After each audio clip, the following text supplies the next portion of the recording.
Thank you so much, Lori, for the gifted membership. I wanted to say thank you, but the intro was playing. But thank you so much, man. Really appreciate it. How are you guys doing today? Welcome, welcome. Y'all, let's go. We're going to do a retro react today. I was on Knock Knock It's Karma. I was just running around seeing what else we could do a retro react to because Knock Knock It's Karma has some wonderful documentary type things on Foodie Beauty, and I found a good one. I mean, they're all great. All of her documentary style videos are fantastic, well put together. But this one is a little bit different. This one is definitely different. So I have done retro reacts to all of the 7 deadly sins. And this one is called The Introduction.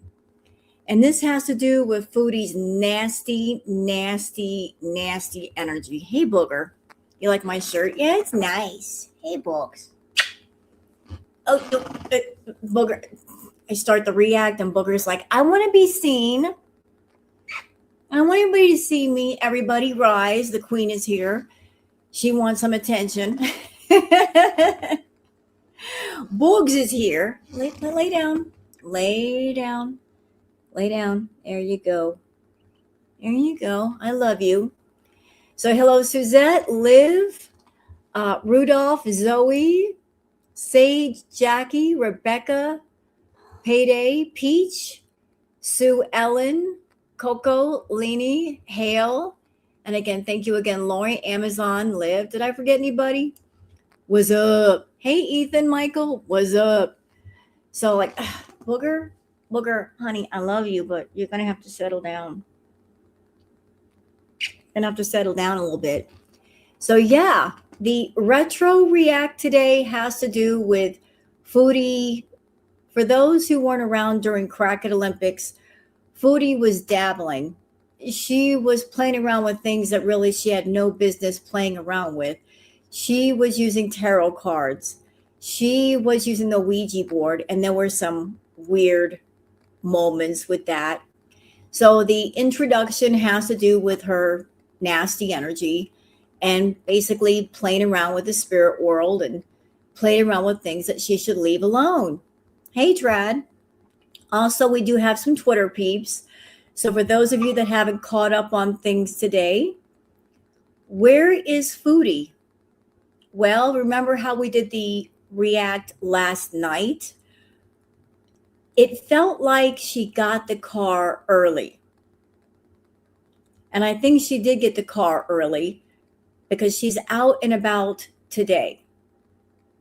Yes, she is. She went out early today. She did herself a little coffee bees. She said, I am going to meet someone. Interesting. So you're not saying, I'm going to go hang out with mom. You're not saying, I'm going to hang out with the auntie. You're saying someone. And she went out and she got her cold brew. Boy, that feels familiar. That's exactly what she would do when she was hanging out with you-know-who. Yeah. So we know where she's going.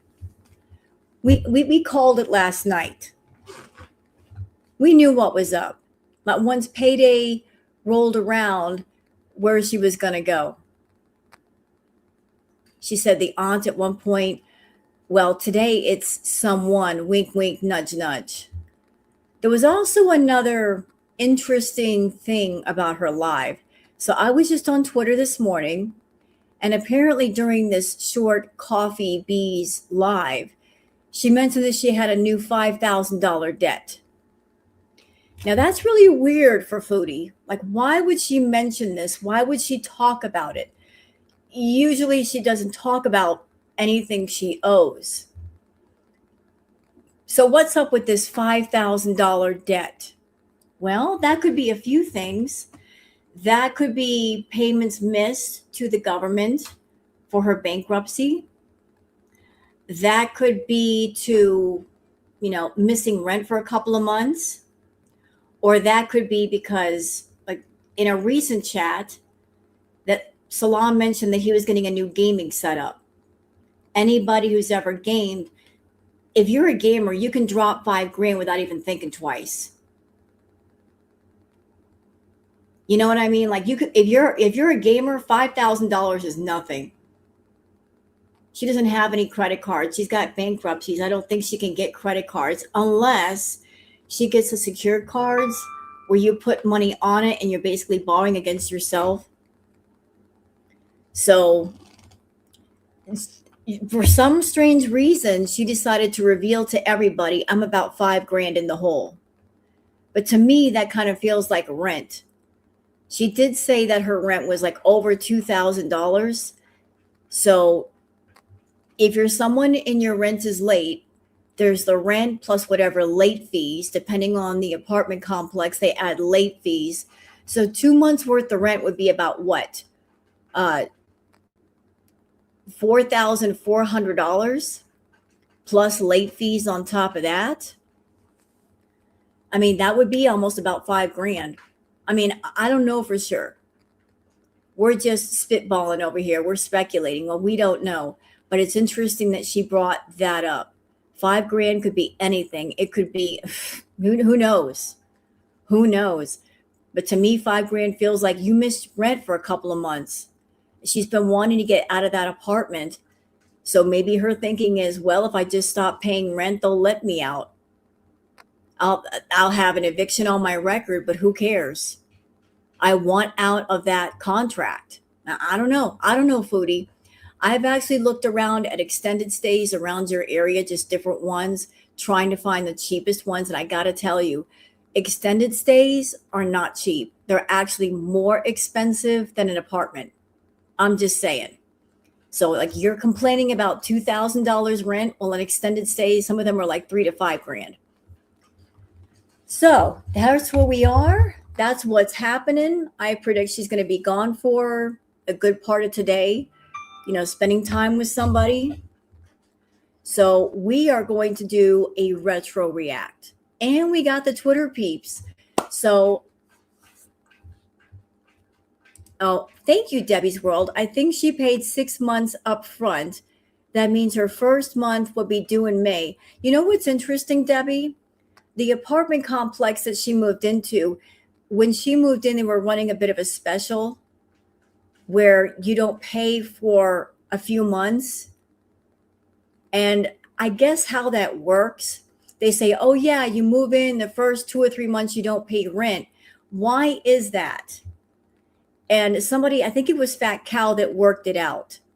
They're not really giving you free rent. They are just extending the contract out to 14 months versus 12. I guess what they want to do is get people in there. They get nice and comfortable. They get moved in. You see the area and you're like, I really like it here. They want you to stay. So maybe that was the motivation of the apartment complex. Let's get people in here.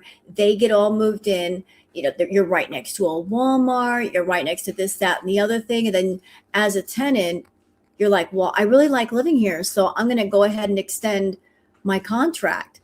So they want you to stay there a while for that to happen. So, yeah. So like the first few months, maybe she wasn't paying. I'm not exactly sure. She was getting help from Sofa King paying her rent. But if he stopped paying, maybe that's why she fell behind. She got turned down and then she turned it around somehow. I think by having to pay 6 months up front or maybe a co-signer. Yeah, I think the co-signer thing was the route that she took. Somebody else's name is on that contract. She even said once, my name is not on the lease. If she's got bankruptcies on her record and her credit is in the toilet, somebody's name has got to be on that lease. It's a pretty nice place. So I think they're like, yeah, we'll let you move in if there's a co-signer. If there's a co-signer, we'll let you do it. So somebody else might be on the hook for whatever she's like. I don't think it's Shmi. I don't think it's Shmi. And I don't think it's the auntie. I think it's one of her beezers. She got one of her beezers to basically be the guarantor. Somebody with a decent credit score, somebody with money. Sofa King would work. He's got money. He's got money. I mean, I'm just spitballing. I'm not pointing a definite finger at him, but I think she had somebody's name on the lease for her. There was an agreement. Let me help you get set up. You can stay in there, get started again, and she's just screwing up that whole deal. So enough with the theories. Are y'all ready for the Twitter peeps? There's not a whole lot of stuff to go over, but there is some stuff that I'd like to show you, and then we'll get into the retro react. And before we get started with the retro react, I would like to say, if you're someone, I don't know, like what your spiritual beliefs are, what you believe in, what you believe in is what you believe in. And I have respect for everyone's beliefs. If it makes you happy, if it makes you fulfilled, and if it hurts no one, then it's all right. Like, I have respect for everyone's spiritual beliefs. Okay. Just to be known, just so we make it known. Like, I have respect for all spirituality. If it's healthy for you, if it keeps you on track, whether you're pagan, whether you are Christian, like, I respect all spirituality. So, all right. Do I sleep? No. No, really, no. No, I don't sleep. Sleep? What's that? I'm a reactor. I got stuff to do. Sleep? What's that? Can somebody define that to me? I don't know. I don't know that word. Sleep, we don't know her. I don't sleep, and I don't think Foodie does either. All right, y'all. You guys know what time it is. You know what time it is. It is time for the Twitter peeps.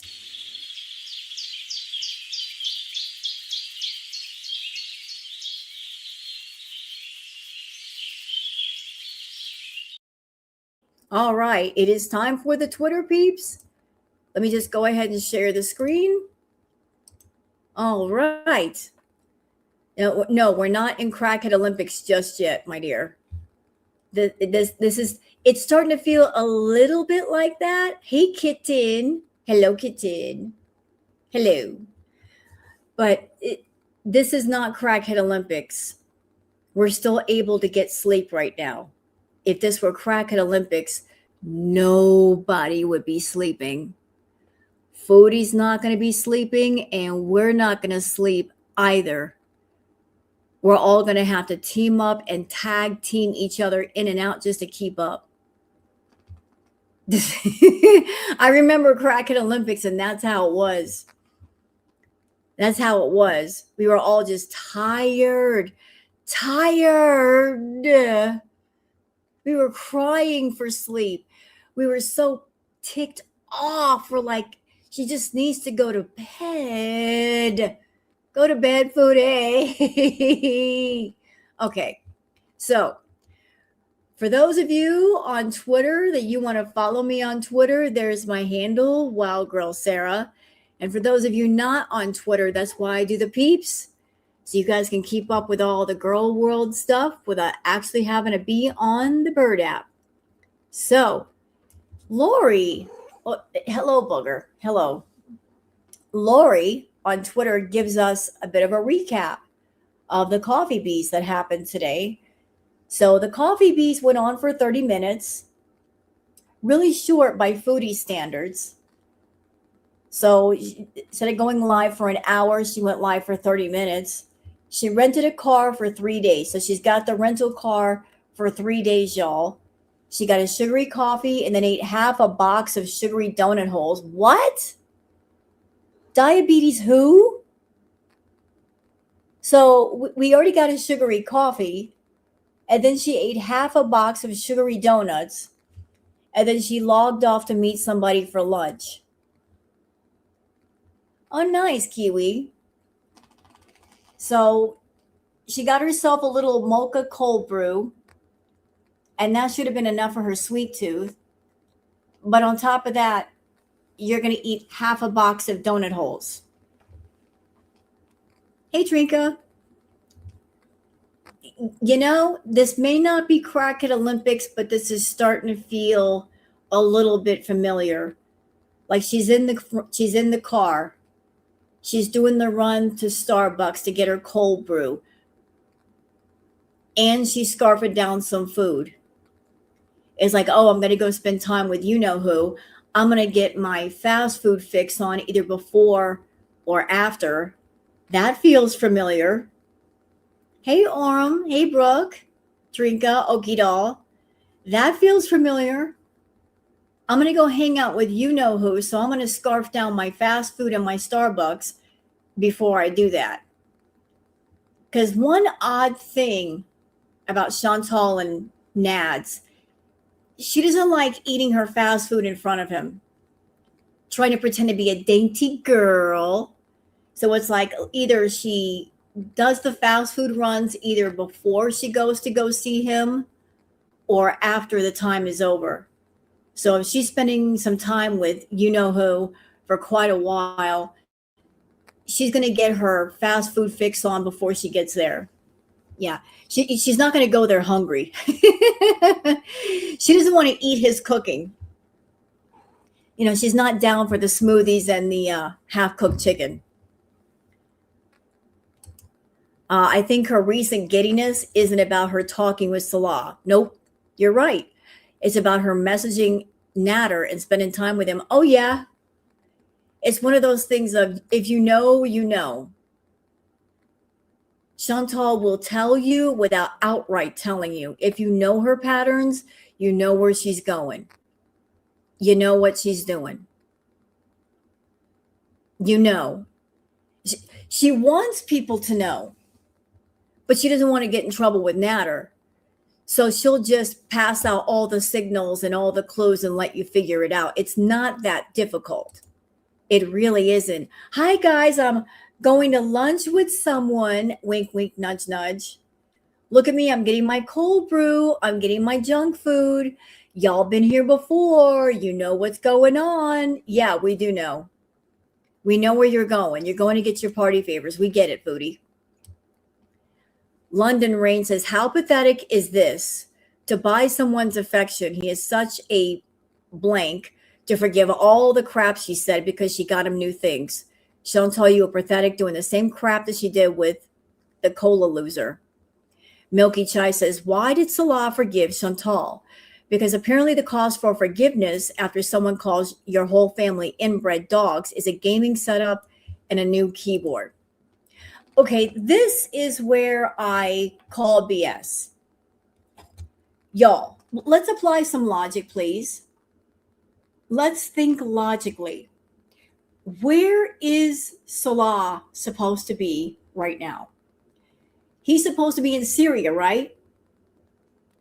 Allegedly, he's in Syria. The internet over there is spotty sometimes. And on top of that, there's conflict. So there's conflict going on in Syria, and he's supposed to be there. Why would anyone who is in a conflict zone that under normal circumstances, the internet is spotty? Yeah, with rolling blackouts. Thank you. If you're in a zone with rolling blackouts, there's conflict. Anything could kick off at any time. Why would you want a gaming setup? I would think that you'd want the money just as an emergency fund to get the F out of there if things really got awful. Let's make it make sense. Can you spend $5,000 on a gaming setup? Oh, hell yeah. Gamers drop big bucks on their setups when they want to. $5,000? That's just one computer, a nice one, a real nice one. $5,000 ain't nothing to a gamer. If you want that, you want that graphics card, you want a high-speed processor, you terabyte drive, yeah, $5,000. But if you're in a conflict zone around your family, are you going to spend the money on a gaming setup, or are you going to put it in pocket? Thank you, Debbie. Good question, ma'am. Why didn't he bring the existing gaming system from Kuwait with him? He brought the cat. Yeah, because he already has a gaming laptop. When Chantal was with him, she bought him an entire gaming laptop. Why does he need something else? Why does he need like an entire setup? He's already got one gaming computer, and it's not like he's worn it out with gaming. I'll tell y'all why. Because this is all BS. That's not him in chat. This is just a red herring thrown at the community to make it seem like he's still around, and that's where her money is going when it's actually going somewhere else. That's what it is. This whole thing with Foodie is one gigantic game of Clue. And we're all trying to run around and figure things out and put pieces together, but she's tossing in things that don't make no sense to keep us confused. That's why. Like, the more pieces you throw on the chessboard, the longer it's going to take for people to figure things out. So it's just like, let me just toss some random things into the library, into the dining room. We're going to toss some extra candlesticks and all kinds of stuff. And people are going to walk in the room and go, where'd this come from? I checked 5 minutes ago. This wasn't here. Hello, Mrs. Peel. So if you're in a conflict zone, why would you ask for a gaming setup? He's not that great of a gamer. He sucks at it. I've seen his gaming streams. He sucks. He's not entertaining. He just sits there and plays the game. He looks like he's in a bad mood. He's got resting bitch face. He doesn't talk to the chat. He doesn't engage people. Like, you suck as a gamer. You really, really do. So why do you need an entire gaming setup? You don't need something like that. Okay? You just don't. If you're a good gamer, you can take something cheap and make it seem like something expensive. Okay? Or you know how to shop. So he's already got a gaming laptop. You don't need anything beyond that until, you get popular. But I think this is a red herring. Oh, I'm getting a gaming setup. How do we know that's the real Salah? I don't think that's him. I don't think Foodie has talked to him in months. And I'm going to stand on that hill and I'll roast marshmallows. Yeah.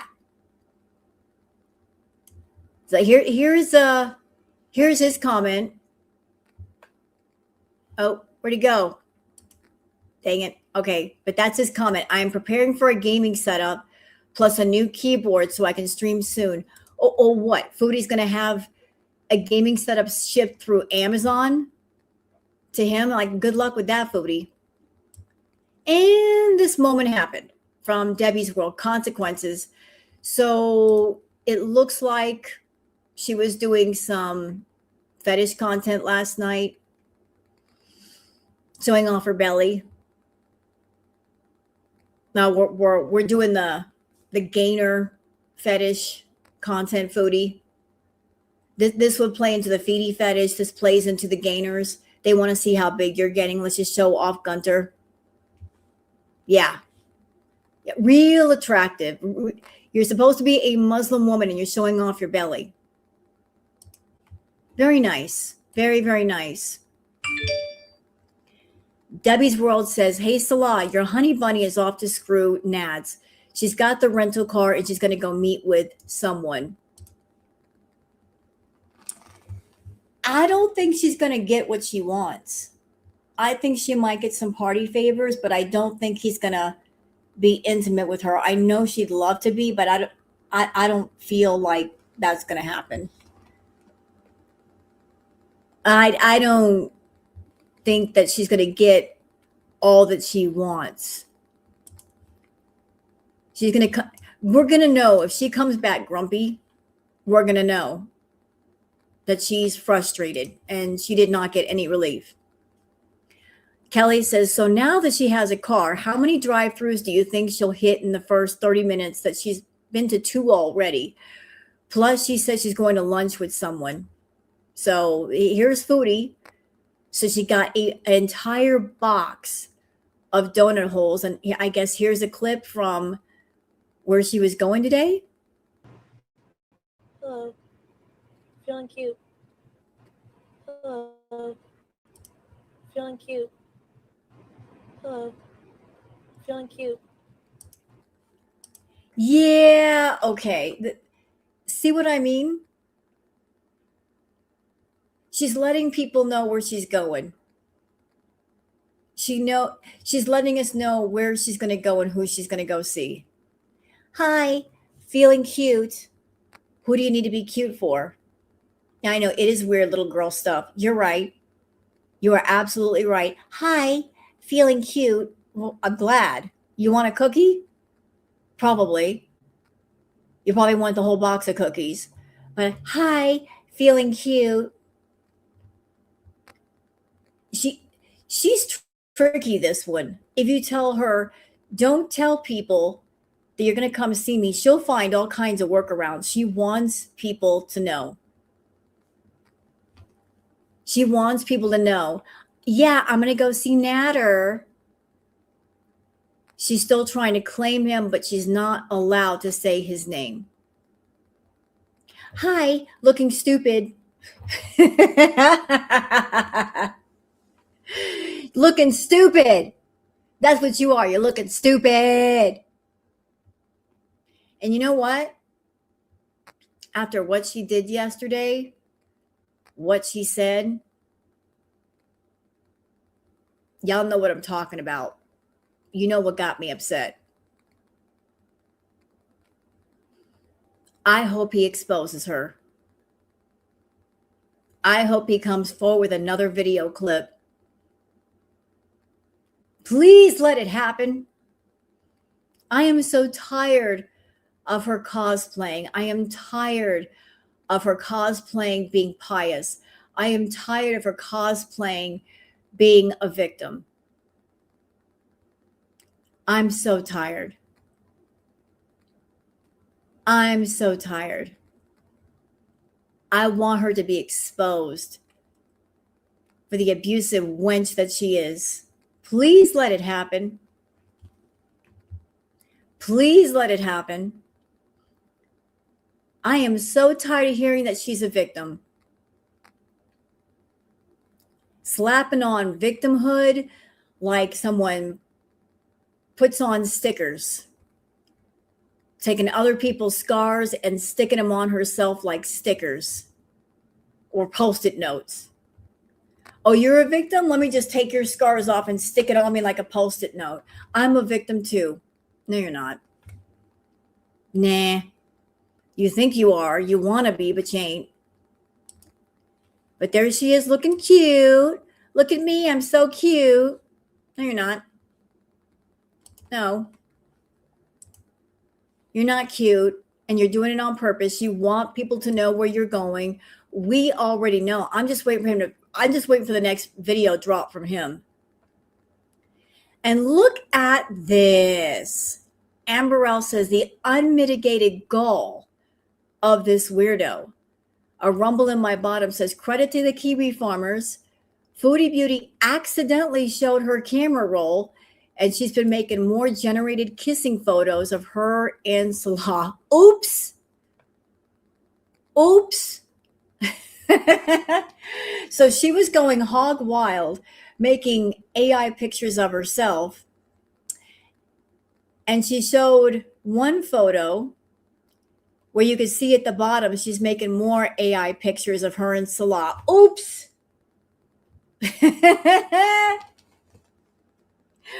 Why? Why are you making AI pictures? What are you doing? Why are you making AI pictures of you and Salah? What in the world? Weirdo. You're a weirdo. She calls us weirdos. She's the weirdo. AI an entire relationship. Unknown caller. Okay, you know what? This phone's going off. We're not doing this today. You just go have a coffee, Mr. Phone. We're not going to do it. Hold on. There. Go away. Okay, so moving on. Yup says, during her live, Foodie Beauty claimed to have a new 5K debt. Could that be 2 months of unpaid rent, late legal fees? No way she had thousands of dollars to pay all of her expenses. Most rational theory is that she didn't pay her rent while she was demonetized. Oops. Oops. Yeah, that would work. Her rent is over $2,000 a month. So 2,000, what did she say her rent was? 2,200, right? Something like that. 2,200 times 2, that is $4,400. Plus, whenever you're late, they tack on late fees, whatever that is. So that would work out to almost $5,000. She's been wanting to get out of that apartment for the longest. She's not wanted to be there.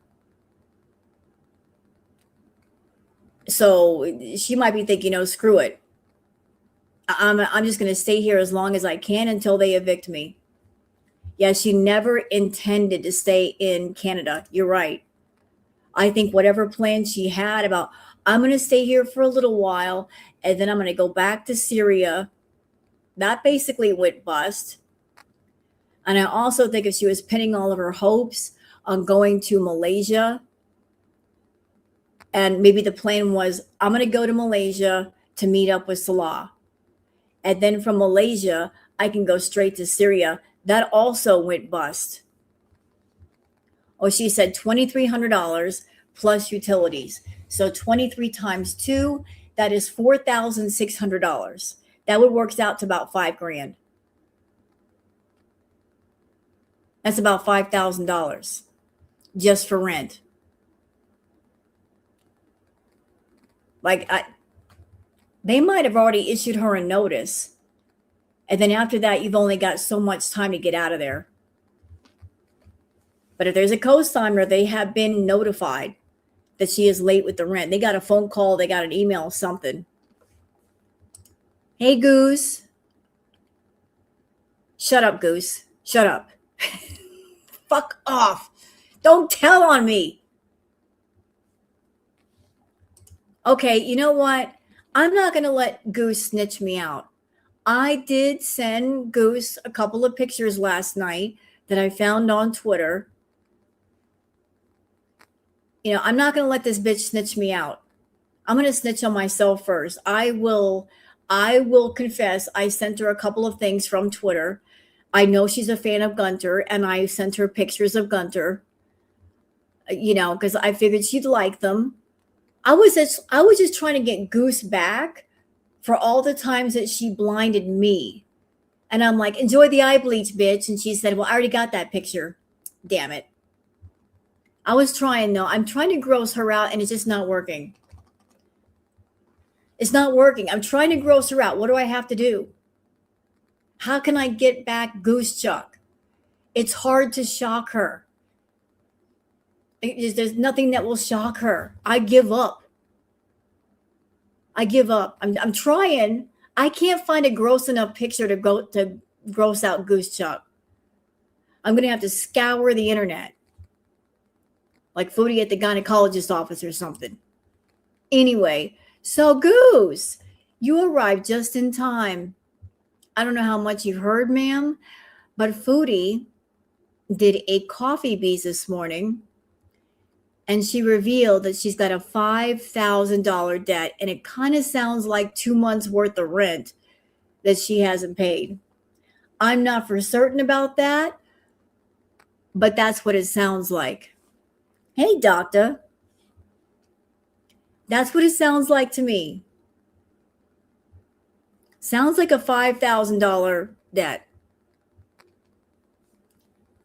Like, 2 months worth of rent plus late fees. Ew. Because the person who was pretending to be Salah in the chat saying, I'm going to get a new gaming setup, to me, that felt like a red herring. It's like there's somebody pretending to be Salah. It could be, what's her name? Damn it, Teardrop, pretending to be him and throwing everybody off track. Oh, Goose, I did see your community post about Sheila. That's funny. And I saw that Sheila replied to you, and then other people on the community post were saying the picture that Sheila is using is a picture of an actress from The Bold and the Beautiful, a soap opera. So that picture isn't even the real person. And that profile is pretty new. They made it in April. So that has to be a sock account. This person's calling themselves Sheila from The Bold and the Beautiful. So anybody that sees Sheila around the community, yeah, that's they took the picture that Sheila is using is a character and an actress from the soap opera The Bold and the Beautiful. Yeah, they've been running around, but I was just like, that's interesting. That is really interesting, and it's a brand new account, so it's obviously a sock. Obviously a sock. The boy. This person, man, as soon as you post something, she's right there. Sheila played a bad person on the soap. Did they? I've never seen The Bold and the Beautiful, so I didn't watch that one. As the fupa turns, not as the fupa turns. The young and the fartless. So are the days of our lives. Anyway, let's keep going. But yeah, Foodie's got a $5,000 debt she was talking about today. Oh, look. The vegan morning shower routine. Look at the burb. It's some happy footage today. We got ourselves a little burb taking a bath.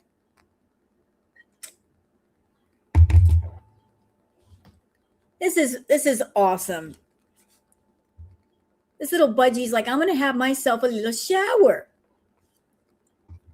Aww. Burb likes the bath.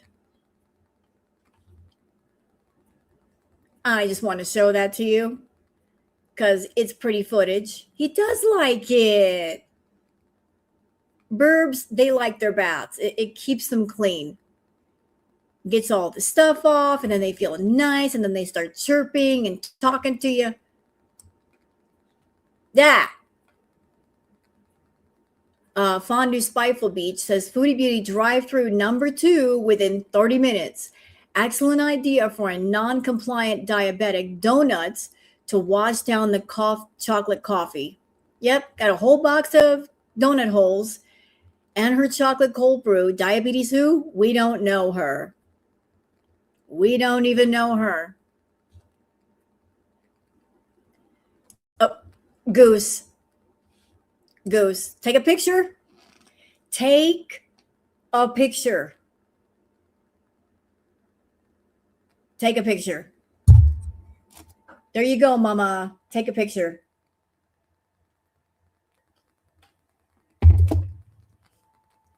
She fills up almost the entire space between her counter and her island.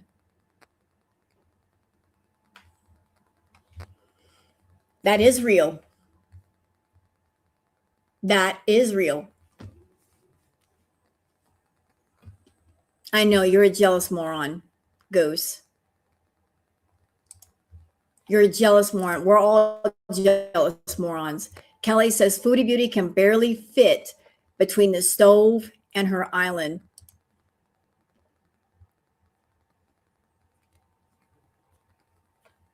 Wow. Just wow, Foodie. Well, girl.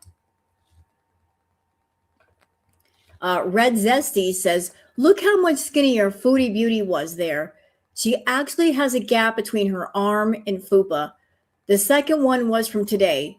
She has to have gained at least 200 pounds. So, okay, let's do some comparison. Look how skinty she was then. Look how much different she looked. I mean, she was big before, but those were her skinty days. This was her in Naz's bedroom. This is how she used to look. And then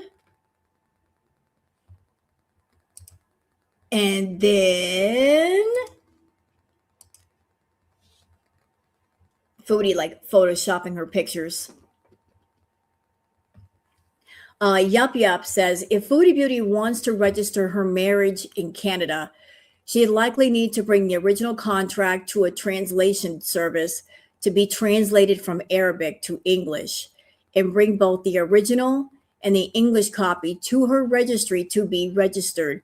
She says she has a screenshot, which won't work. Yeah, you want to bring them to Canada? You got to bring the original copy. They translate it, because if they don't they don't know what's on there.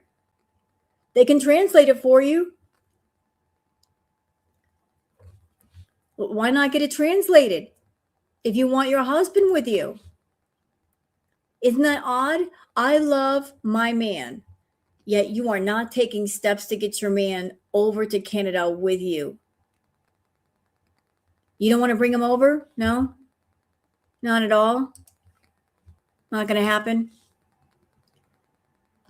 Orange Cat, kitten. Here you go, kitten. Orange Cat says, a new retro rewatch is up on my channel for members. Ooh. It will be available to everyone tomorrow. Fantastic. I'll be watching. But the clip below is typical Chantal. So this was originally streamed July 28th, 2022. So let's listen. They don't want no one to watch you. They don't want anyone to watch me, but they fucking base their channel off of me. Sorry, what did I do? What did I do? They're mad and salty that I'm calling them out. Now stupid Monty is calling me racist. You're really gonna pull the race card? Really? Are you kidding? You need to go to an institution. You're insane. Fuck. Again, morons. Like, what did I do to deserve a blackout exactly? Pay your... Okay. Context is needed for those who weren't around during that time. We need some context to explain. Otherwise, you're going to get confused. What was going on here? Why was she angry? So back during Kraken Olympics, I can't remember exactly what she did, but she absolutely pissed off Girl World. She pissed us off. And there was talk about a blackout where channels were like, let's all get together and not react to Foodie for, I don't know, a few days or a week or something. And she's mad about that. She got word about the supposed blackout. Like just everybody just not reacting to her. And she's mad. You would have thought she would have been celebrating, because that's exactly what she allegedly wants, is for the reaction channels to not react to her, but listen to her. Oh, that's right. Thank you, Goose. There was a blackout after the pumped up kicks incident. Yep. She did the pumped up kick stream where she was way out of line and people were mad. After the pumped up kick stream where she was drunk and high and just doing too much and doing the finger guns and talking about the school incident and essaying Peeps on live stream, that was entirely too much for Girl World. They're like, we're just going to basically do a protest. And again, you would have thought she would have been happy. She got what she wanted. Girl World wasn't reacting to her, but listen, she mad. She's mad. Isn't that odd for a person who says, I hate Girl World. I'm not part of Girl World. Once upon a time, she claimed to be the queen of Girl World. So when it suits her, she's the queen of Girl World. When she's not in the mood, then she's like, I don't want no part of those people. But she's mad about this supposed blackout. Bills with my content? What? You said he should get beat up by the cops. How is that racist? Like, dude. Again, can't take I a mean- fucking joke. Because violence against black men is a serious problem in the U.S. Pete, he called the cops on me for giving him shit. And then whenever I said the cops should beat you up for being stupid like that, for reporting stupid shit like that, that's racist, really? Just because he's black and I'm referencing cop and black in the same sentence? No, that's fucking reaching. That's fucking stupid. You're racist anyway, Chantal. We know that. We know that. We are aware of that. Here we go. Goose, this is for you. I'm doing this for you. I know how much you're a fan. Oh my gosh. Can we just stop for a moment and just look? Just look across the room. What's going on here? Holy shit, Chantal. Girl. Are you serious right now? Ma'am, you need to slow down with them donut holes, with the poutine, with the fries, with all of it, baby girl. You are just doing too much. But this is for you, Goose. This is for you. I'm doing this for you, Goose. I'm taking one for the team for you. But keep your eyes on the screen for a minute, Goose. I know how much you love Gunther. You're a fan of Gunther.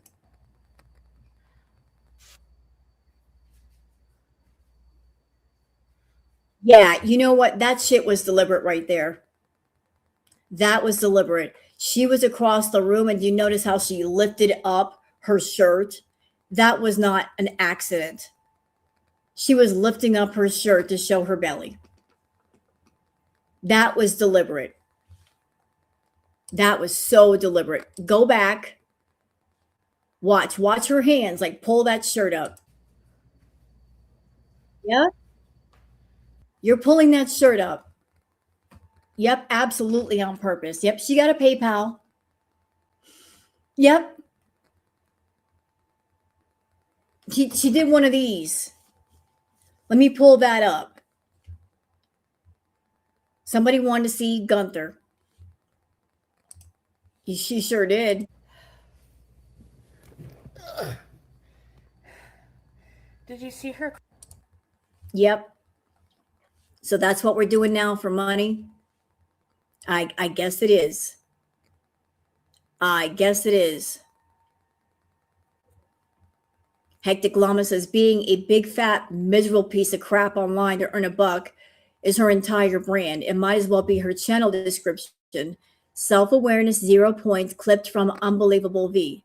Let's watch. I have my followers of Beezers. That's all I need. I'm so grateful for that. I'm grateful that I don't have to be a big fat piece of miserable crap online to earn a buck. Okay? Excuse me? Excuse me? You don't have to do what? Chantal, you just described yourself. You just described yourself and your content. There is no part of you, inside or out, that isn't for sale or for rent. You rent yourself out. You don't care inside, outside. You don't care what it is. If you can make a buck, you'll make a buck. Everything is for sale. Everything. Everything. And last night, after what Chantal said, I sat up and I made a bit of a small song for all survivors. I don't know if you guys have seen it, but I've been wanting to do something like that for a while. It's just that after what she said, I'm like, what she said was hurtful. And I want to do that for the community. So I hope you guys enjoyed the song. I was like, oh, hell no. You're not going to hurt the community like that. You're not going to do that to true survivors. You cosplaying as a survivor. Nope. No, let me counterbalance that out with doing something loving for the community. You were hurtful. I want to be loving. Let's put some balance back. But yeah, so if you want to see the song, it's on the channel. Now, what is this? Chantal said she was claiming that she has Tourette's now.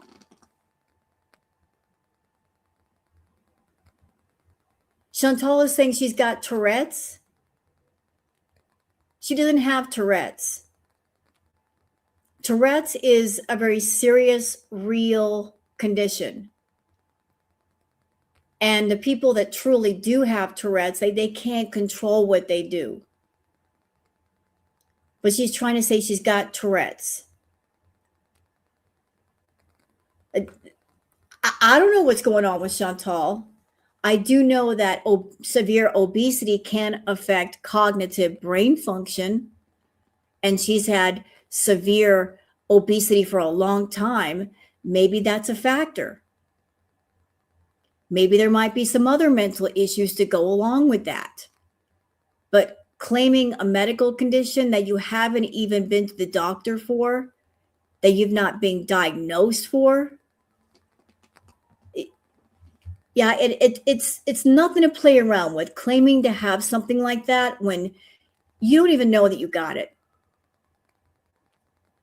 There's a new apartment review posted. Oh shit. Uh-oh. Are the trolls having fun? I bet they're having fun. It sounds like they're having fun, aren't they? Oh, uh-oh. Hey, Goose, this is for you. Doc Remy LeBeau. Well, that was more foodie beauty than I wanted to see today. Everybody, meet Gunter. Gunter decided that it wanted to be front and center. There's Gunter. We got to see Gunter coming on out. Coming on out. Say hi to Gunter, y'all. Hi, Gunter. Again, I think that was deliberate too. Like showing off the belly yesterday and pulling up her shirt. Yeah, that was, I'm sorry, that's on purpose. That was so on purpose. Yep. You might as well just do OnlyFans content. You might as well. Doc Remy LeBeau says, this is just from walking a couple of bags of trash down the hall. Let's watch. Oh. I need to be in shape.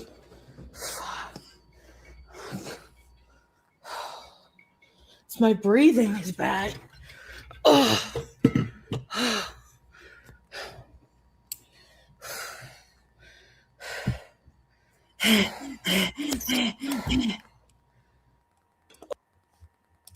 Yeah, well, back in the pocket. Okay, go finish the fence. And justice for Spider. Go get him some dippy water. Stop being mean to Spider.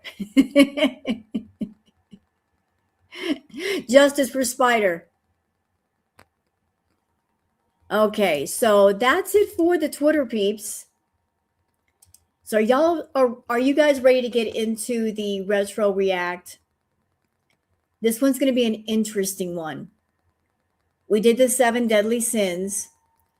This one is the introduction to the 7 deadly sins, and it has to do with like Foodie, her bad energy, and playing around with spiritual things that she really shouldn't be playing around with.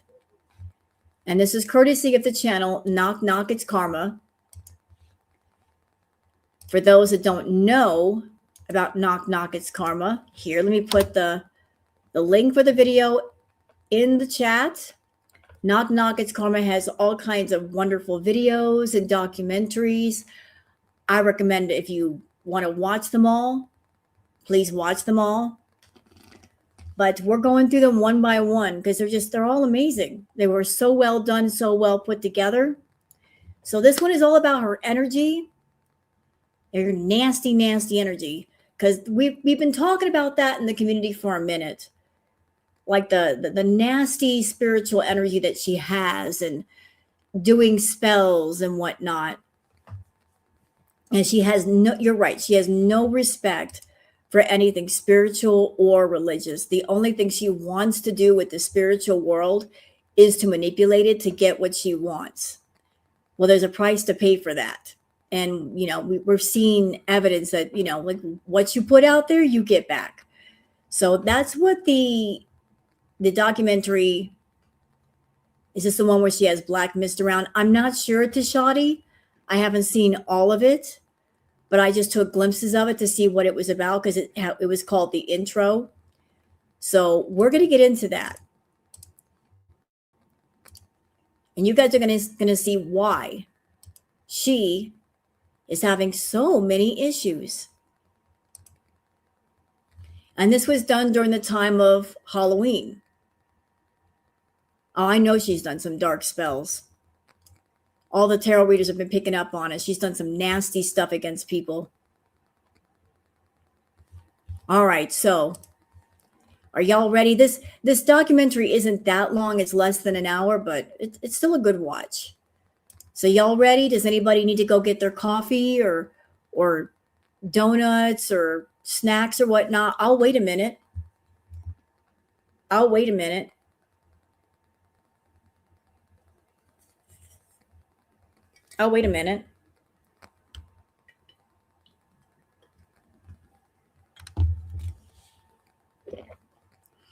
Okay, like I waited a second. We got to get started though. So here we go.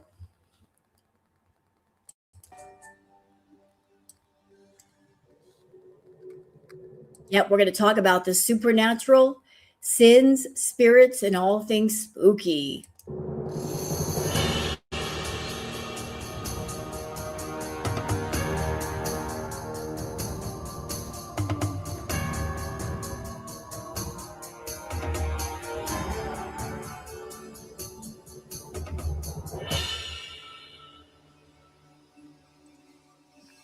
You are a spiritual being having a human experience.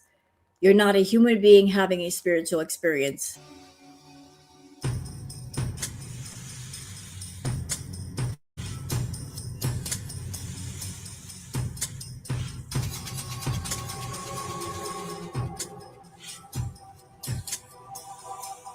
We are all spirits. Spirits equal energy. Energy never dies. Energy cannot be created or destroyed. It can only be changed from one form to another. And that's a quote by Albert Einstein.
Some spirits become angels, some become demons, and some, looking for an inhabitable place, wander.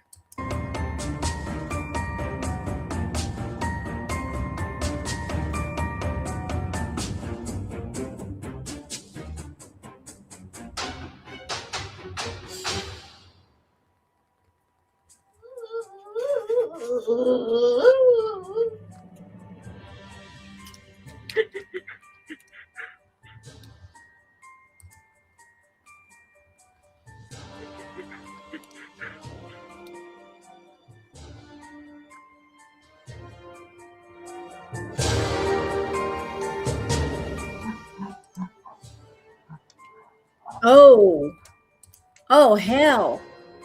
I missed that. I don't know if y'all just saw what I just saw, but she's got dark orbs all around. Oh, yeah, that's a dark orb. Ooh, that's not good.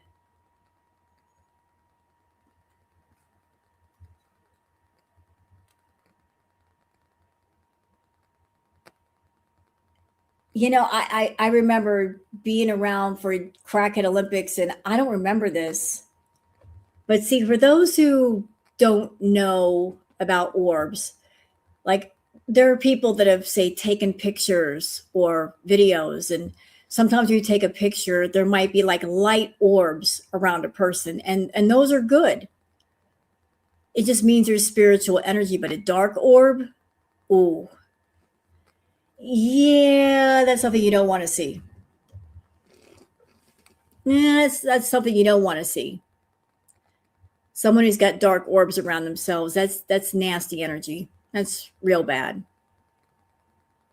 Light orbs are good, but dark orbs are not good. Let's go back to that a little bit.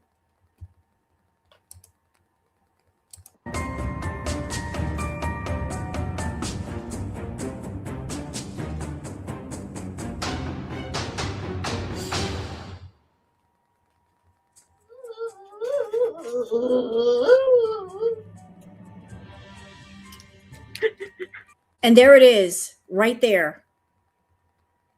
There's the orb flying towards her. It's right there.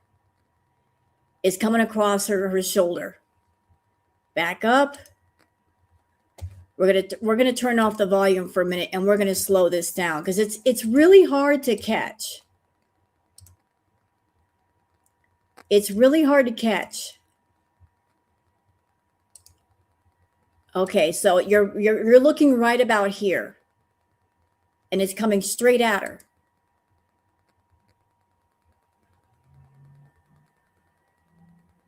There it is, right there, right there,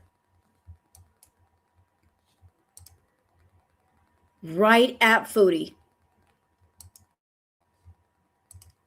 Did y'all see it? That wasn't a bug. That wasn't a bug. Because it flew at her and then it just disappeared.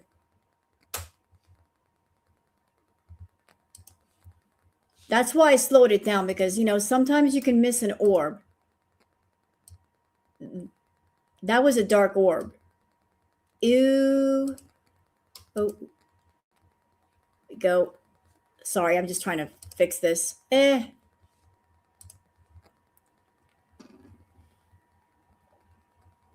Yikes. Yikes. Oh, sorry.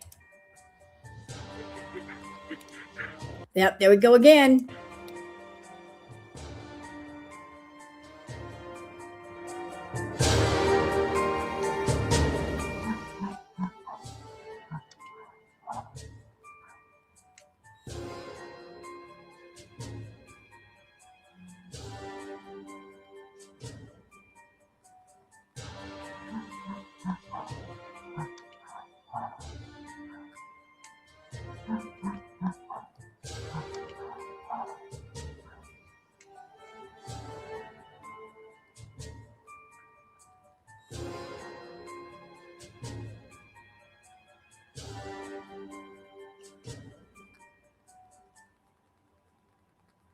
What the fuck is that?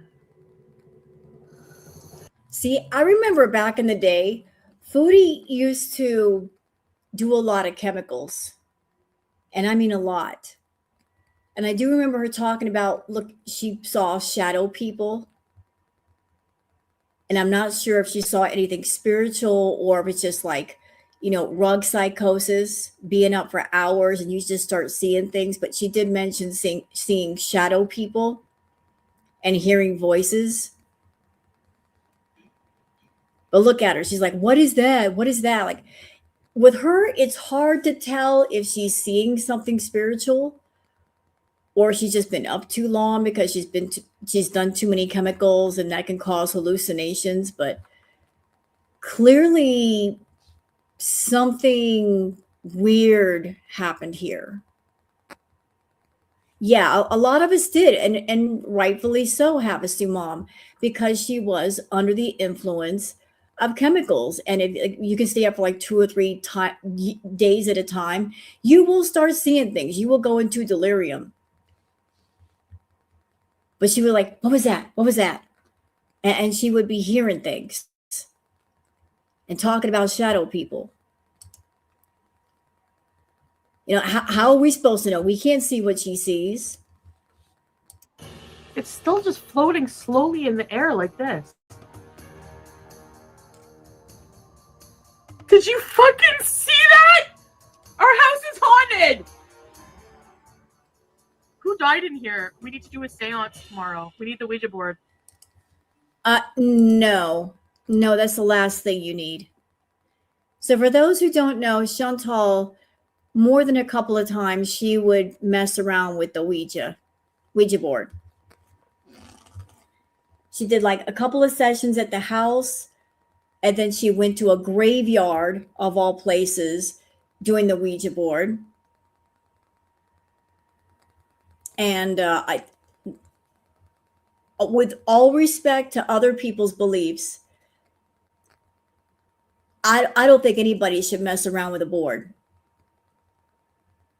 because you are inviting something to almost attach to you, or it could become attached to you. You don't know what you're talking to.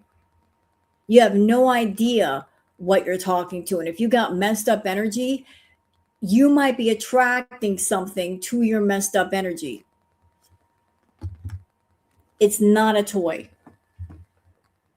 Like, and a lot of spirits, not nice spirits, that you might communicate with through a board, they might put on the appearance of a child or someone you know just to deceive you.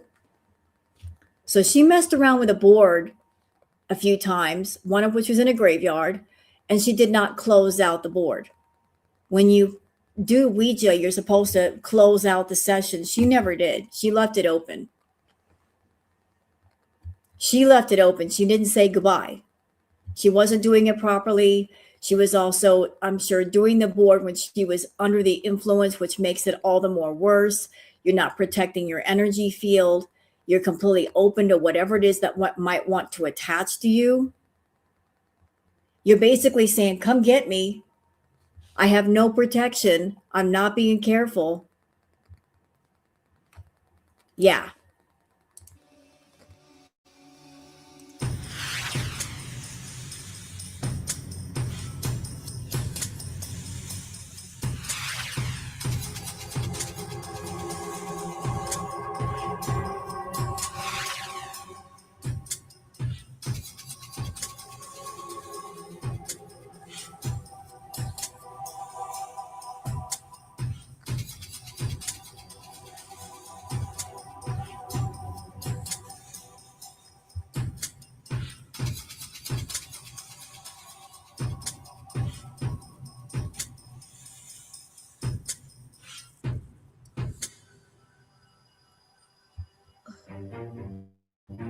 When you use a Ouija board, spirits use our body, they come through us, and that energy is what moves the planchette. I know there's a million. He just said it. Okay, he just said it. When you use a Ouija board, the spirits come through our bodies and move the thing.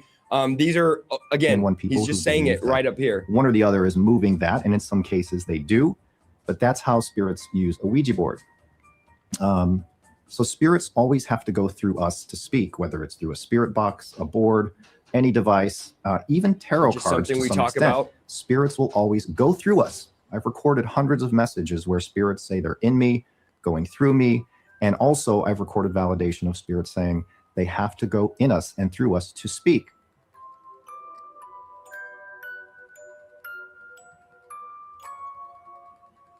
Can I say something else too before we get deep into this? So we as people, we are as Albert Einstein said, we are spiritual beings having a human experience.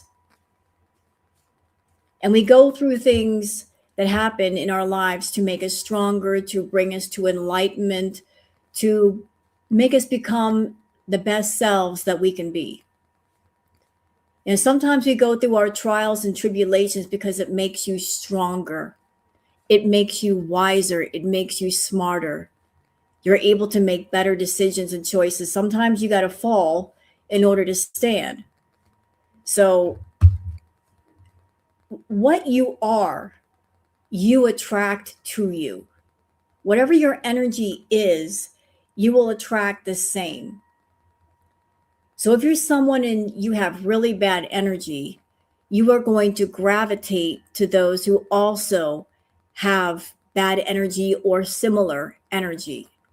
Now, in the case of Foodie, part of what her energy field is addiction. Like the addiction energy in her energy field is so strong because it's such a dominating factor in her life. It governs her every thought, her every action.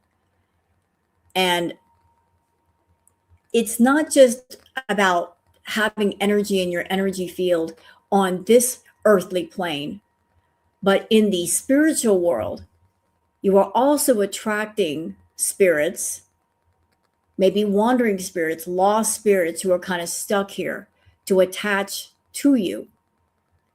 You're like a magnet.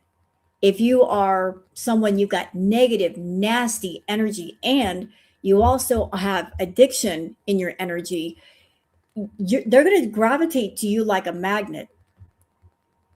And she's got attachments. She does have attachments. She's got a lot of them. She's got some nasty, dark energy. So imagine you've got this person, Foodie Beauty, who is troubled, who has perhaps mental issues, emotional issues. Like her energy is troubled. And then you put addiction energy in with that. Negative thoughts, negative actions, being selfish, blah, blah, blah. And you are basically, wherever you go, whatever's in the spiritual world is going to be attaching to you. And we as people, sometimes you can get near people like that and you're like, I don't like that person's energy. You're picking up something you can't explain, but you're still picking it up. That's your instinct, like your spiritual instinct, like something ain't right here. Something ain't right. So you've got this person who's a ball of troubled negative energy, and they're going to use the Ouija. And the part that came up a few minutes ago saying, you don't use Ouija to get rid of things.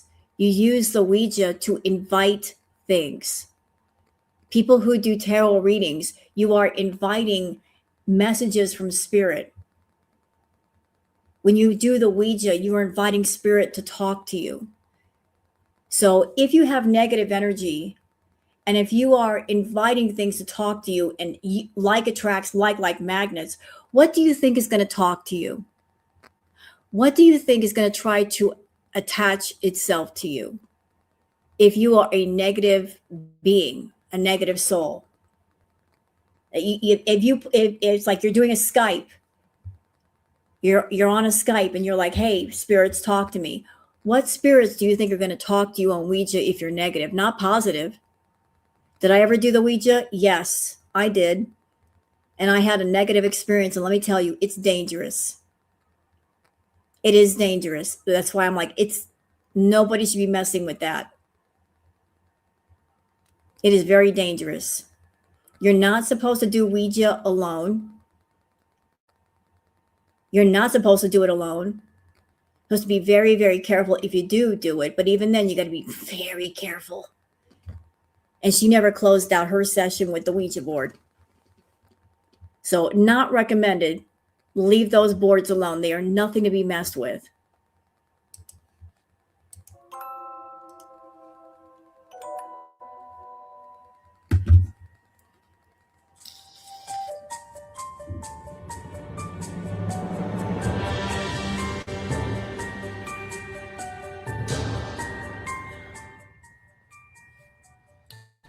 Okay, here's the Ouija board.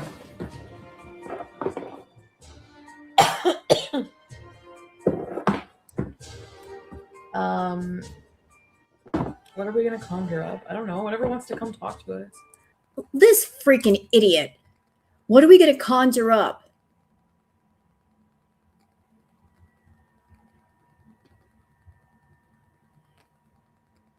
You're doing the Ouija and you want to conjure something? Like you're doing some sort of spell? Oh, you're a moron. You're an absolute moron. You're an absolute moron, but go ahead, be a moron. All right.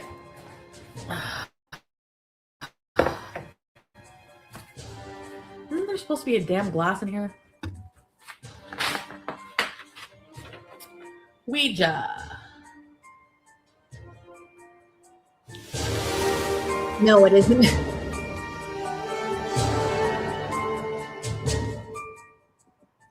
Oh, any spirits that followed me from the jail. She is the very personification of play stupid games and win stupid prizes. Isn't she? That's saying play stupid games and thou shalt win stupid prizes in the process. Go ahead and win your prize, Foodie. Like the woman in black. What about that woman in black? She was, I gotta look good for the single spirit. All right. Let's see. Did I put the felt tips on the...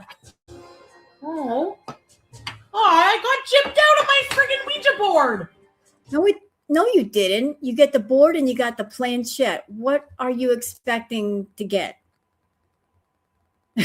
That's generally how they come. You get the board and you get the planchette. That's all you need. The board and the planchette. And for the record, I am not showing this to spook people out. This is not like, oh, spooky, spooky, be afraid. No, I am just here to show this part because everybody's been saying she's got really bad energy. And this is to illustrate part of the reason why. There's all kinds of reasons. This is one. So it's not to scare anybody or spook anybody. It's just like, this is what she's done in the past that contributed to her horrible energy. Because like, yeah, and she did the cards too. Believe me, payday. I was mad about that, messing with the tarot cards. The disrespect of it all.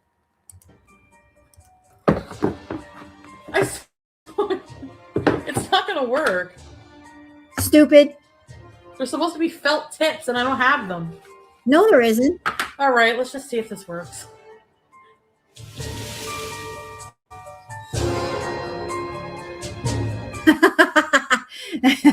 The 2 CD item you're missing. The spirits don't want to speak to you. Even back then, the spirits were saying, don't talk to me.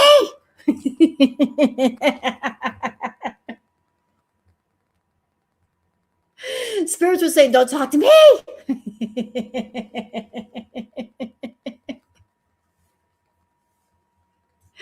They're like, nope, not today. Not today. Oh, I'm sorry. Were you missing part of your game? Oh, that's terrible. We don't want to talk to you. Ain't that a shame? Ain't that a shame?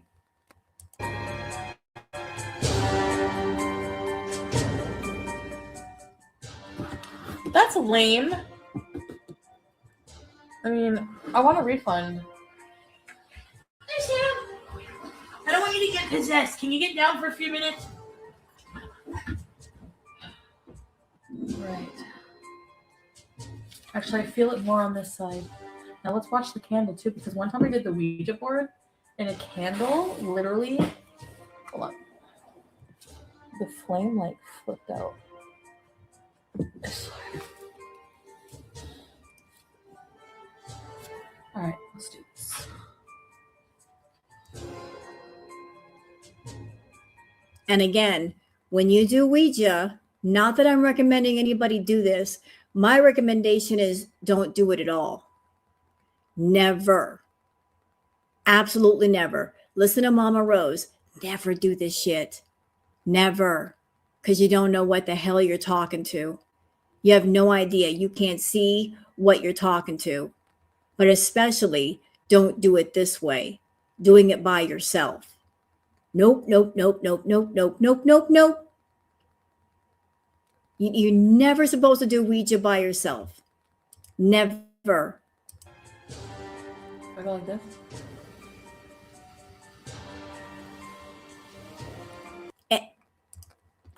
Did she read that book, Ouija for Dummies? If she read the book, she didn't memorize it. You're not supposed to move the planchette by yourself, dumbass. It moves on its own. You're not supposed to do this. No, you let it move when it wants to move. Look at her like trying to make it move.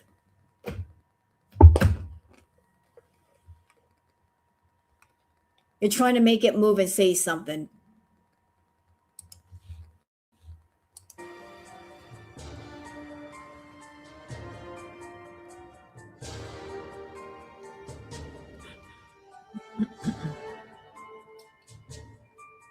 Okay. I'm not gonna move it, I swear.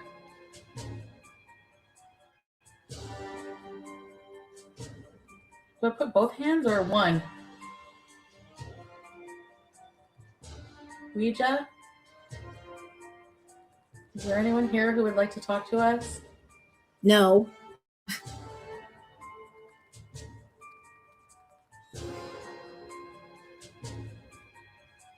Ouija? Is there a single gentleman here Oh who would my. like to date me? What? I'm sorry. I was talking over that part. My apologies. What is the first question she's asking, Ouija? You desperate, thirsty bitch.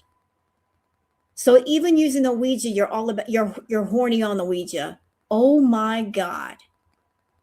Is there a single gentleman ghost that wants to talk to me? No. No, there isn't. There really isn't. Profile denied. Swipe left. There really isn't. Hands or one? Ouija? Is there anyone here who would like to talk to us?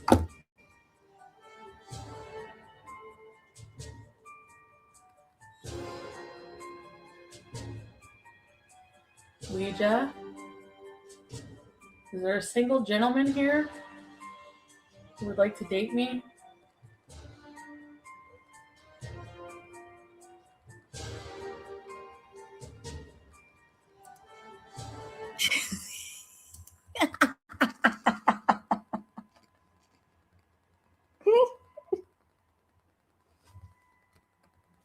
I'm sorry. I'm laughing because this one claims she's like, I'm hotter than 90% of you.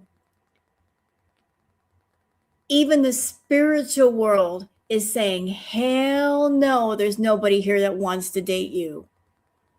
That's funny. That's funny. Even the spirit world said, not today, Satan. Nope. You can't find a date down there. Don't be looking up here. We don't want nothing to do with you. Take it on down the road. That planchette is not moving.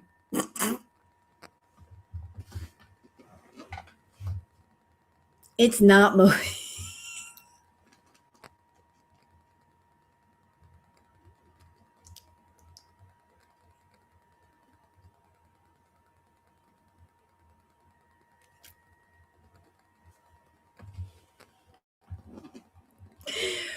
Ooh, she was rejected by the spiritual world. I love it. I didn't know this could be this funny. She moves it though, if I remember right. Yeah, knowing Foodie, she does move it because she's doing a live and she wants to make something happen. So she's just not going to sit there and nothing happen. People want to see something happen. So if nothing naturally happens, she's going to fake it like she always does.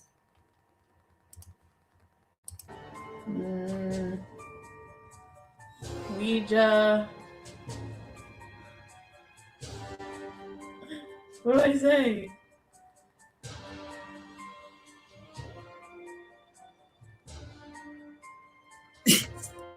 Still not moving.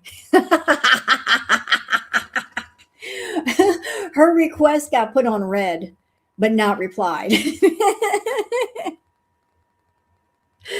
They were having a meeting in the spiritual world. All the spirits were getting together. Hey, does anybody here want to talk to this one? And they're like, nah, I'm good. Nah. Just don't answer the door. She'll go away eventually. She's stupid. They're not answering her. Maybe we should wait for Pete's like thing because he's filming a video right now.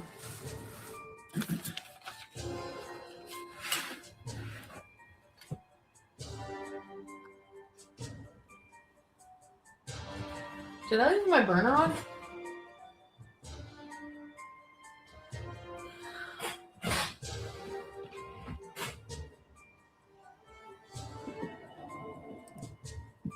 She's ticked off because she's doing the Ouija and she's expecting as soon as she puts her fingers on the planchette that something is supposed to happen. She's like, I'm doing this for content. I want something exciting. So I'm going to use the Ouija board. Ooh, because it's something occult-ish and paranormal-ish. Something scared her. She should be scared.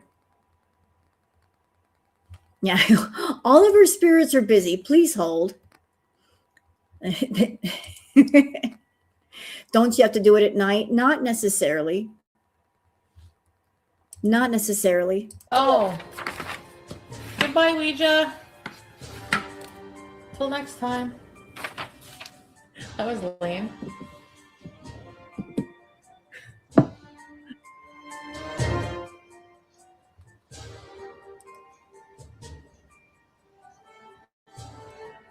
There's something fucking haunted in here.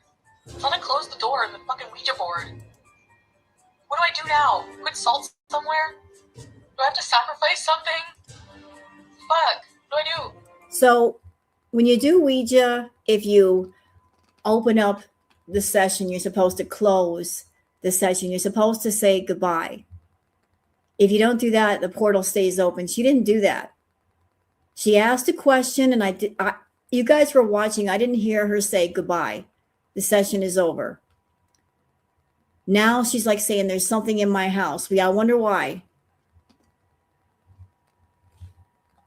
I wonder why. How do I store my tarot cards when not in use? I've got a bookshelf next to me and that's where they go. Like, I don't have to worry about anybody else touching my cards. So I'm not like living with someone to tell them, stay away from my cards, don't touch them. So I live alone. So my cards are pretty safe.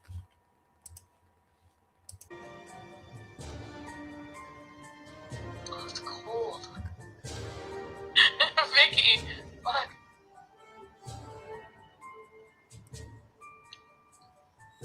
I'm not killing something. Fuck that shit. Oh, the demon? Get the fuck out. I thought I said goodbye. I moved the thing over the goodbye. See you later. Close the door. You are no longer welcome in my house. Sit on the Ouija board and whatever demon wants to come out. Crawl up my ass. Ouija board. Please check under the bed and expose it. Maybe frogs? What? It's haunted empty public cans around the house. Oh my god, she looks just like her blinds. Hi, Kaylee. Blue pot balcony goblins. See, the problem with Foodie back then is she was doing a whole lot of chemicals. She was mixing up Coca-Cola with hallucinogenics, like Lucy in the Sky with Diamonds. She was taking mushrooms. Like, she was just doing a mixture of different things and staying up for days at a time and not sleeping, which even without chemicals, if you stay up for too long, your body's going to hallucinate. So it was kind of hard to know, is it because of something she did spiritually? Or is it because of the rugs and the fact that she's just extremely high and she's just mixing things together? It was tough to kind of pin down with Foodie. But there was a lot of talk about shadow people and her hearing strange things. So we couldn't tell, is it something of a spiritual nature or is it of a chemical nature? Or maybe a mixture of the two. Did you do a protection prayer before and after? No? There's nothing in the fucking Milton Bradley instructions about that. Can I sue?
And I also want to add this point in.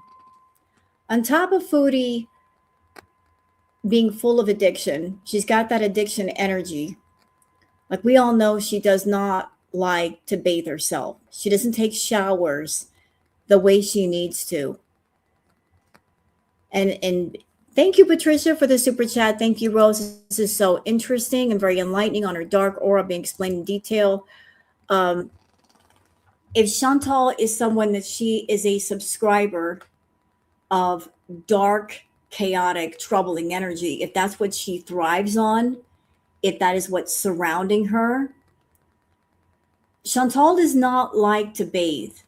We as people, we bathe not just for our physical health, but bathing yourself and cleansing things around you and cleansing your space. It helps to keep positive energy around yourself. So if Chantal, she really doesn't like positive energy, she doesn't thrive on that, she's going to try to create an environment where negative energy can live and thrive. And part of that might be just not bathing. You know, like if you are letting your body become dirty and smelly and disgusting, like that is very attractive to dark, negative energies. I don't know what she does in her free time, if she does any kind of rituals or spells for things that are darker, but like she's not about keeping herself clean. And she just goes for days sometimes without bathing, without cleansing herself, cleansing her spiritual body, cleansing her physical body. And like she just, the stench, the smell, the collecting of dark energy, it builds up. So that might be another reason why she does not bathe. It's like she's keeping that dark energy in herself and also around herself.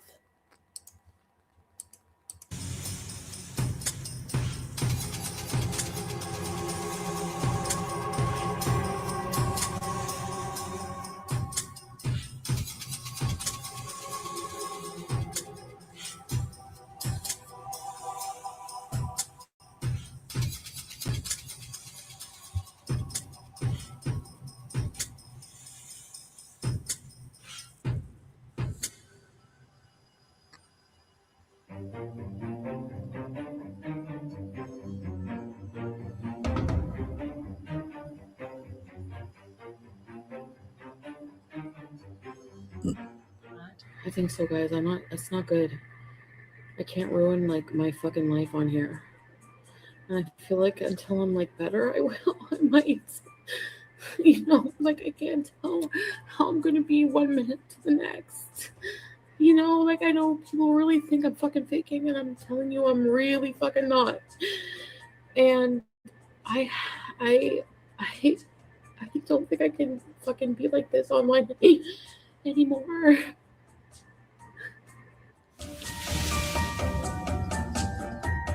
Okay, hold on. Perpetual Goose, thank you. Goose, thank you, but for that, you're being a smart ass, Goose. Fuck you. Asteria, thank you for the super chat. Hello, my sweet friend. I hope all is well. Loving this. Please do this again during Halloween season. Oh, I will. Goose, you strictly sent that super chat just to be an asshole. But thank you. Fucking asshole. I love you, Goose. I really do. She makes me laugh. I love Goose's sauciness. I do. We just play around with each other. We just goof off with one another. Like she brings out my saucy, and I need that. So you are appreciated, Goose. Even though you suck for those fucking pictures. Sponsor this. Anyway.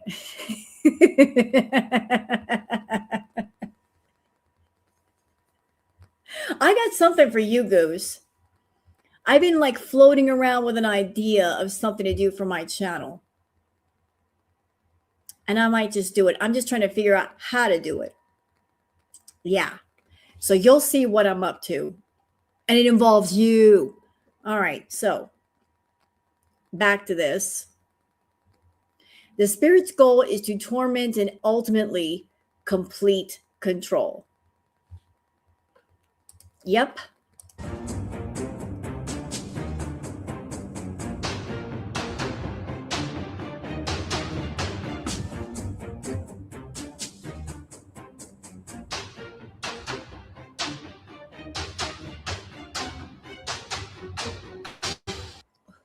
What are the signs that something is up? Foul taste in the mouth, experience of eyes being pulled inside, irritation in the eyes, dryness of lips, mouth, and throat. Mm-hmm.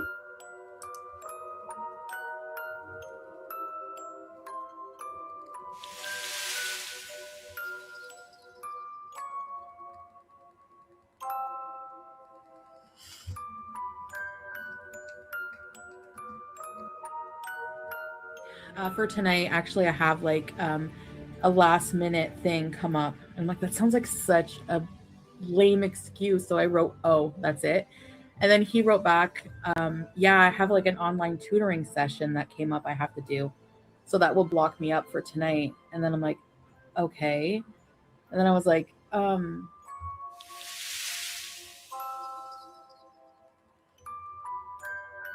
and then he wrote back, yeah, I have like an online tutoring session that came up I have to do. So that will block me up for tonight. And then I'm like, okay. And then I was like, oh.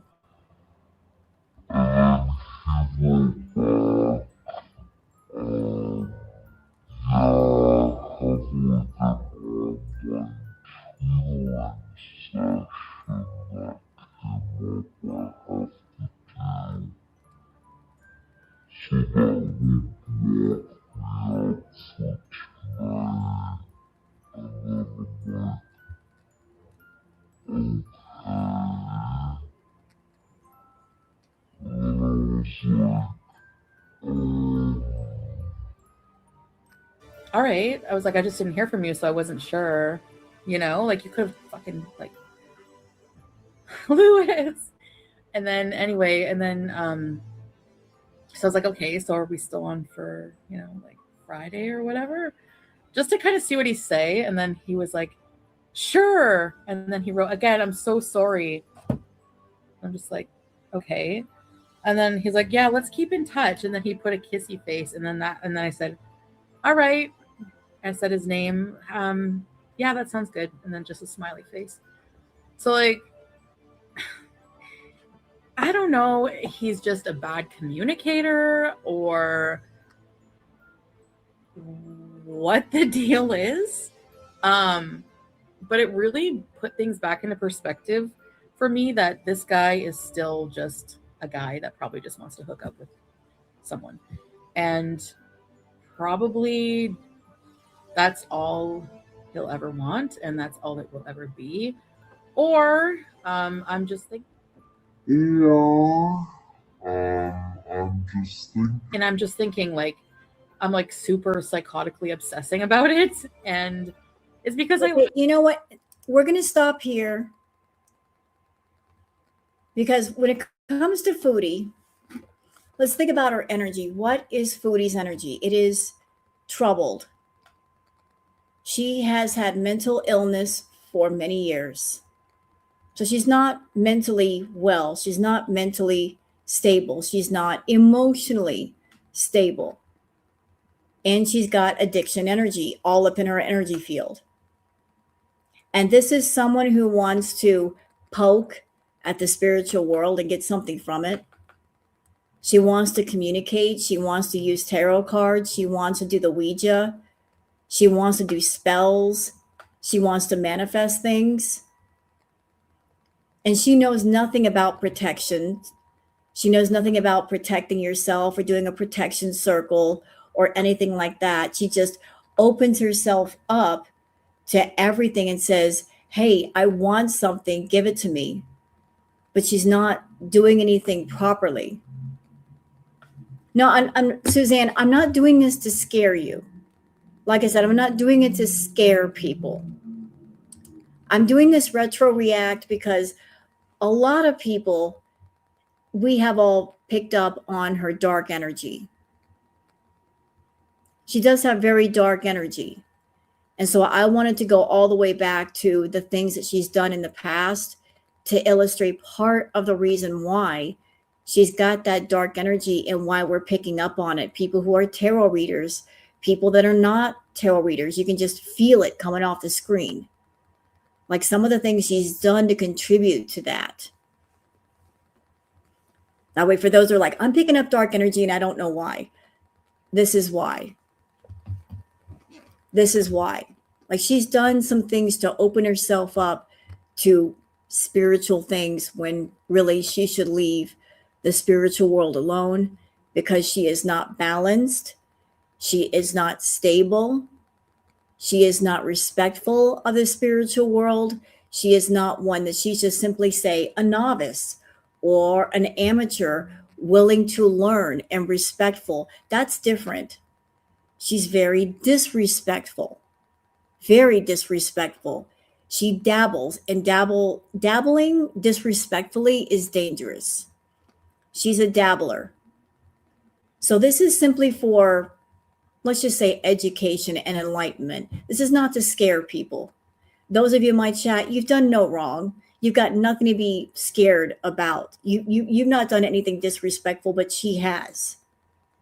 This is just me showing Foodie how disrespectful she has been and the side effects to being spiritually disrespectful. And that's all. So those in the chat, you got nothing to worry about. You're just here to be educated on Foodie's past. That's all. I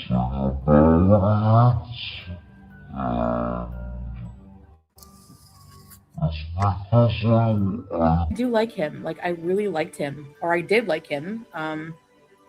You know, like the whole experience in the car was just amazing. We have an amazing chemistry, so I couldn't figure out. I'm just like, why?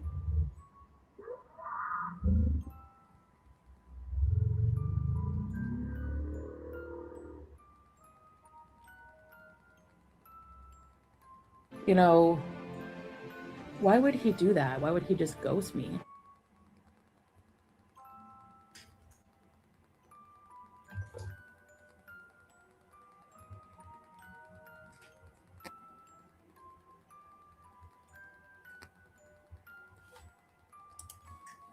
What's that? Hold on. It's increased lately. Have you noticed her own disdain for her foul odor coming off her body? It's literally gagging her and her sulfur egg burping. You know, if the smell of her own body is terrible, there's a simple solution. Just get some soap and clean it all off. She's got a washer and dryer. Wash your damn clothes. Cleanse yourself. Cleanse your clothing, cleanse your space, cleanse your body. You'll feel better. You feel good when you have a clean house. You feel good when you wear clean clothes. You feel good as soon as you get out of that shower or that bath. You feel amazing, right?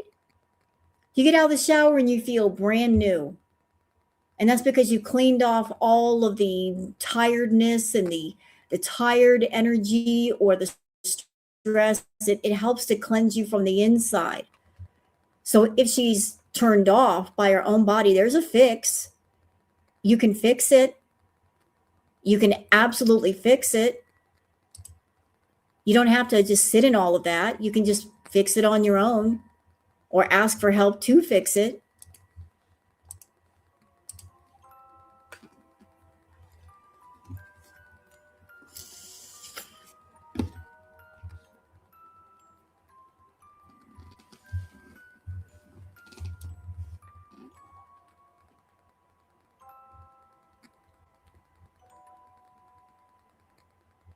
He's from Egypt, or no, yeah, he's from Egypt, Alexandria, Egypt, and he's a chef.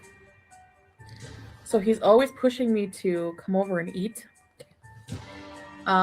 He loves BBW.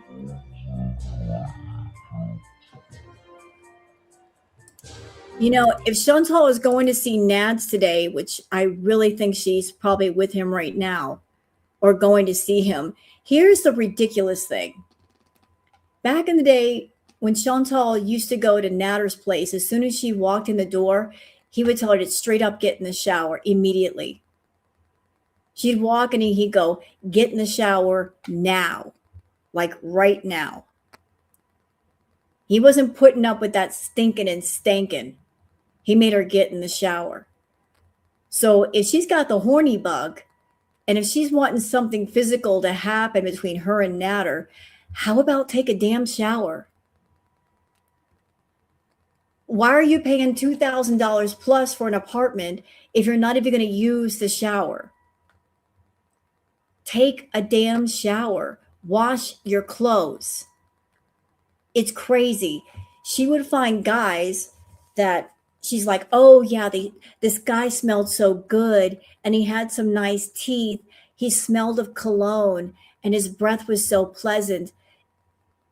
Obviously, Chantal, you enjoy a man who smells pleasant.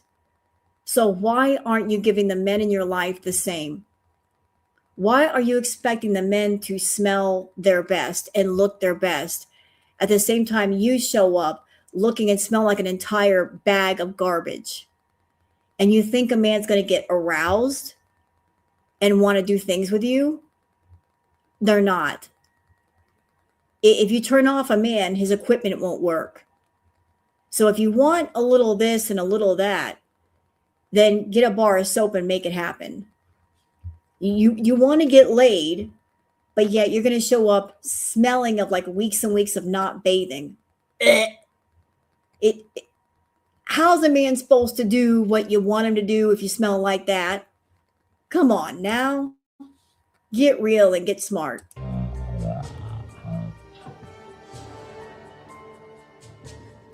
And he's a chef. So he's always pushing me to come over and eat. I was so flattered and so happy he said that. And he's still texting me back as we speak. I have to get back to him. So supposedly I can see him tomorrow. Supposedly I can see him tomorrow.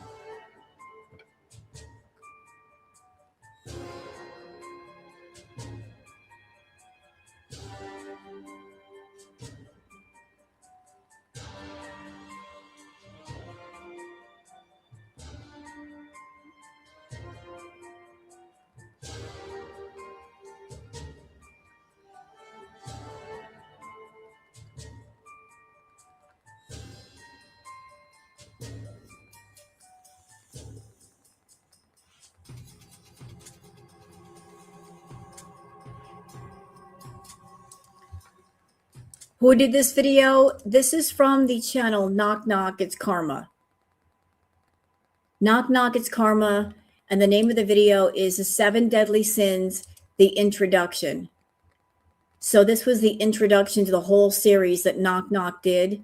She did one on each one of the 7 deadly sins because Chantal embodies all of them. So there's one on envy, one on wrath, one on greed, one on sloth. Knock Knock covers them all and does it very, very well.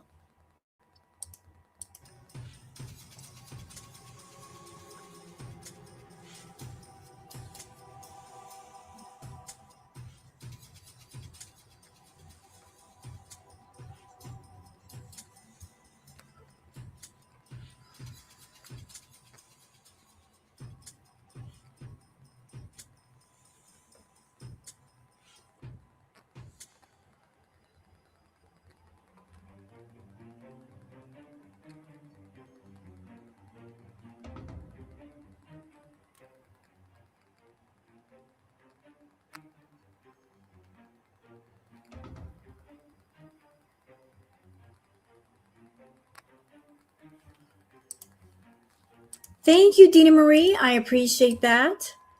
For Queen Booger. Oh, thank you. Where is the queen? There she is. There's the queen back there. Booger. Hi, baby. She's back there taking her nap. The queen had her royal breakfast this morning. She had her crunchies and she had her wet food. So she had her royal breakfast and now it's time for the royal nap. Because that's what boogers do. They eat and they sleep and they get cuddles.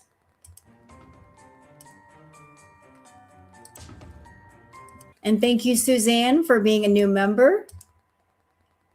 Thank you so much and welcome aboard, darling. So glad to have you.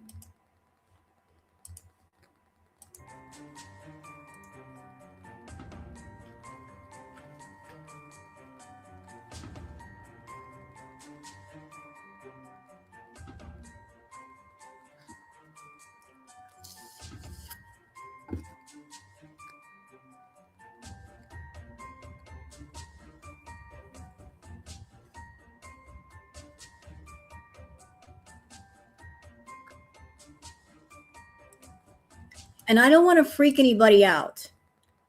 Please no one get freaked out. But a lot of us, a lot of the tarot readers, we have all said this. Those of you that watch the tarot readings on YouTube, you have heard us all say at one point or another that we feel that Chantal has an entity attachment, some kind of an entity attachment or dark spirit that is basically attached to her. It's in her energy field. And I feel this thing that is attached to Foodie, it feeds on negative energy. And once upon a time during Cracked Olympics, it was gluttonous and it was overfed. Because back during Cracked Olympics, with the kind of content that Chantal was doing and the outrage and the shock and the anger that she generated in the community, this entity was well fed. Because there was a system in place. You know, she would do her content, she would generate a lot of anger, a lot of outrage, and this thing was really well fed. But after Cracked Olympics, things were not the same. And now she's boring, and now this thing is starving. It's not feeding as well, and I'm sure it's pretty pissed off because it wants that negative energy, and Chantal isn't generating the energy either within herself or outside of herself. And it's pissed off. And she's getting sick. And I'm wondering if that's part of the reason why you're not feeding this thing that you have attached to you. You're starving it to death.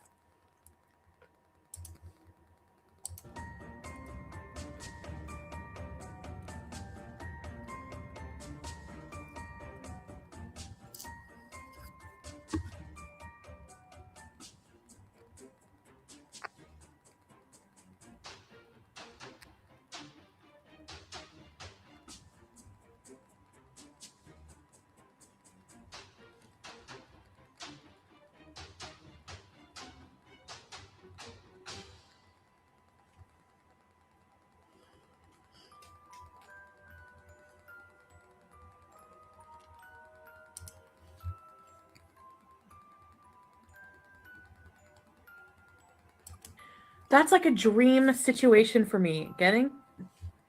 Going over to his place. Oh, he has his own place. To answer your comment, hello, Suzanne. There's a reason why she goes after you so hard. Is because you can see her for who she is. You know what? We all see who she is. And she's gone after different reactors. She has sent some nasty energy and she's done some nasty rituals and spells against different reaction channels and also against the tarot readers and even some members in the audience. Like, she's a vengeful creature, and anybody that slights her, she goes after. And she's done some magical shit against people. Believe it. Like, she's just a vengeful, wrathful creature that if she can't do something because she doesn't have the energy, she will employ someone to do spells for her. She's got some people around her that know how to do magic, rituals, spells, and they do things on her behalf. And I warned Chantal, I'm like, if you think having somebody do something for you removes you from the circle of consequence, you're wrong. Because it was your intention and your wish that started the whole thing. So you are not removed. You are very much involved. And all you're doing is making trouble for other people, involving them in your mess. So she's paid people, I feel, to do things for her, asked people to do things for her. And it's like, ma'am, no. If you're doing things yourself, or if you have people doing things for you, you are not removed from the circle of damage or consequence. All you're doing is making worse consequence for yourself later. It's all you're doing. You're just making the situation worse.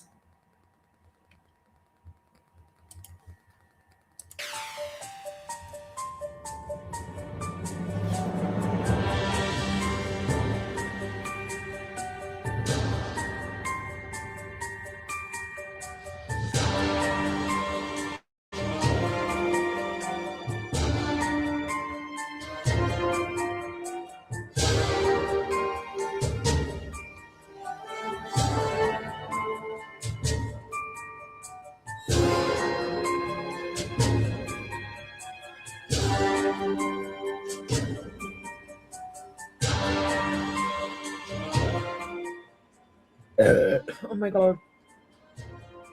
I swear that slipped out. I'm so sorry. What do you want from me? Oh my god. I'm so sorry.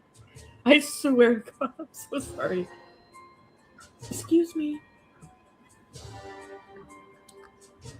That just came out.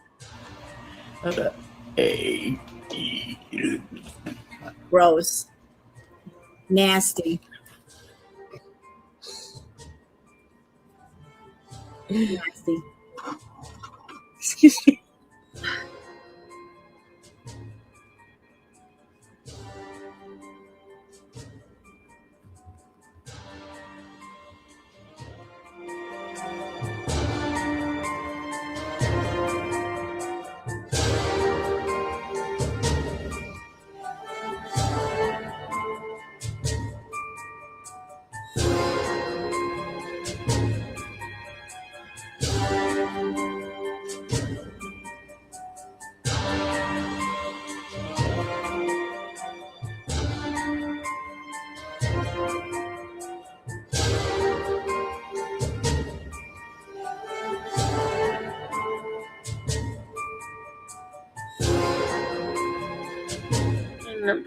Freaking Pioneer tonight was so good. I love you, but you need to cut them off. I never called you a liar. Oh, sorry, okay. Hi, Monica. Yes, I know I do, but he's like, it's Holly. Can I just give like a off-topic observation, not about Chantal, but about somebody around Chantal? So what is this saying, that the windows are the eyes of the soul? Right? Isn't that the saying? The windows, the eyes are the windows of the soul.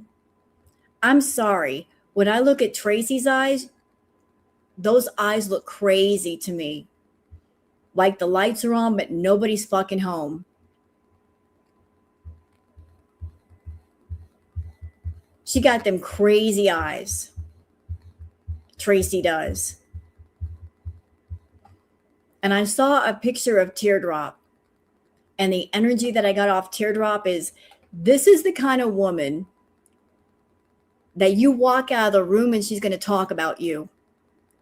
She got that slimy, I am not your friend, I am your frenemy, I will stab you in the back kind of energy. I did not get good energy off of Teardrop's picture. She looks like a backstabbing kind of bitch to me. Like, you walk out of the room and I'm going to talk about you to the person next to me. I am not your friend. I am not honest. Don't trust me. She got that don't trust me kind of energy. It's not like overwhelming, but she just got that dishonest energy all over her. So that was just my 2 cents.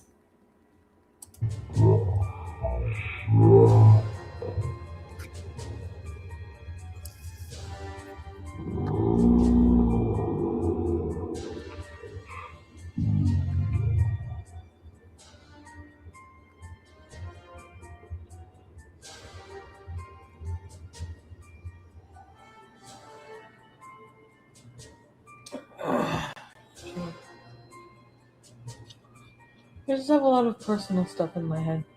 Oh my God. She was so high this night. Holy sheesh. Wow. It's been a while. That's why I'm freaking out. It's been a while since I've seen this. And just remembering, whoa. She was gone. I'm sorry. The number you've dialed is temporarily not in service. Please check the number and call again. Yeah, it's giving me like I am too high vibes.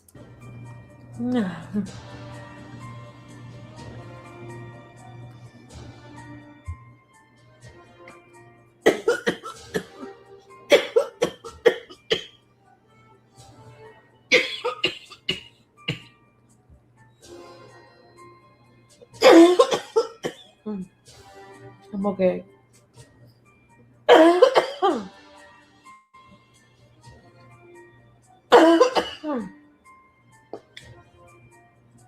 I probably will die on live stream.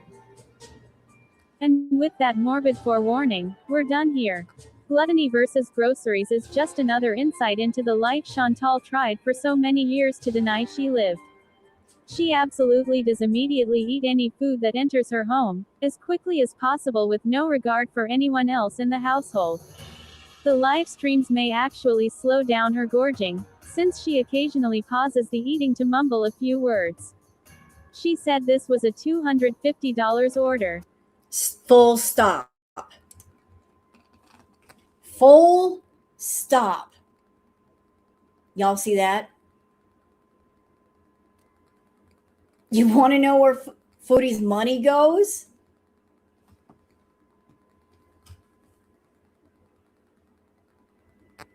This was back in the day when she was about 100 to 200 pounds lighter. During Crackhead Olympics, she told us that she spent $4,000 plus a month just in food. This isn't counting her trips to the dispensary. She spent thousands of dollars a month at the dispensary because she was constantly smoking or doing edibles. Oh, they loved her at the dispensary. She wouldn't leave them alone. They might as well just put a bed and everything else all up in there because she was constantly there. $250 for one order. They loved her at the dispensary, like, oh, our favorite customer, come on in. Because we know while you're here, you're going to spend $1,000 easy. Oh, she kept them in business all by herself. All by herself. Shoot, they didn't even need any more customers. They had Foodie. She was giving them big sales. And what do you think she eats now? She's bigger now than she's ever been. Imagine how much money it takes to keep her at the size that she's at, and she just keeps getting bigger. Yep. And she was popping wheelchairs like Tic Tacs. For those who don't know what wheelchairs are, those were wheelchair edibles that really are meant for people that are in a lot of pain or terminally ill. That's why they're called wheelchairs. They were like 1,000 milligrams a piece. And she would go through them like she was popping Tic Tacs in her mouth. And they were expensive, between $80 to $120 per wheelchair. And she would go through several in a week because her tolerance was so high that to take a smaller amount, she couldn't feel it. She'll take something, she'll quickly chase the tolerance up to ridiculous levels. And then when she can't feel it anymore, she switches to something else, wait a while, and then go back to taking it. Like she chases the tail of the dragon, chasing the high, chasing the feeling. $250 for one freaking order. Y'all want to know how you spend 20, 30 grand in a month? There you go. There it is. Buying food like this, paying for somebody else's household, paying for your household, going to Starbucks 2 or 3 times a day, double fisting those sugary drinks, going to the dispensary. This is where her money went. This is where all her money went, to addiction and obsession. And we watched her eat probably half of that in about 4 hours. Grim.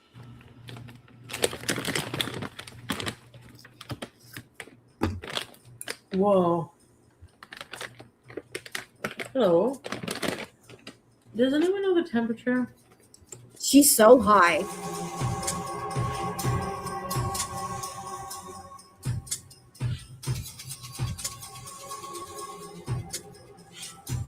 And you know what? One thing I don't like Foodie saying, I understand that depression is a real thing and it's serious and it's nothing to be laughed at, and I'm not laughing at depression.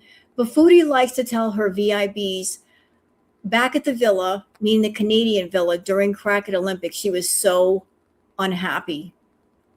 My counterpoint to that is she chose to be unhappy. She was making tons of money and she was doing exactly what she wanted to do. Nobody was bossing her around. No one was forcing her. There was all kinds of potential there, and she squandered it. She ate what she wanted to eat. She went where she wanted to go. She bought whatever she wanted to buy. The spiritual world gave her a cup of plenty, and she spoiled it. She corrupted it. So she's trying to paint this picture to the Beezers like, I was so unhappy. I was so depressed by choice, by absolute choice. She did exactly what she wanted to do at every single moment of her life. So if she was unhappy, it was by choice, that it wasn't forced upon her. And that included going to see Natter. She didn't have to go see Natter. She chose to go see Natter.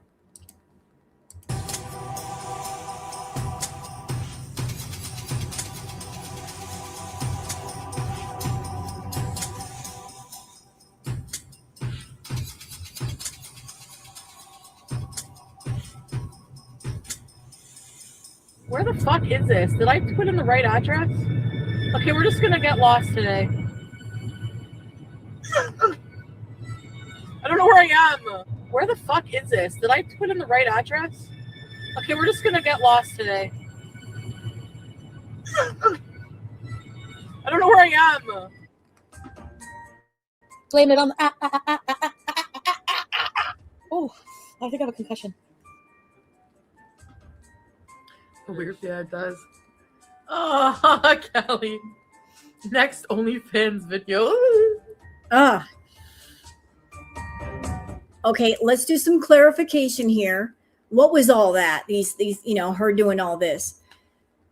Let it be known that back in the day, she did a lot of cola. She did a lot of it. She did other things on top of the cola. The more chemicals she did, the worse her tics would become. They came out a lot.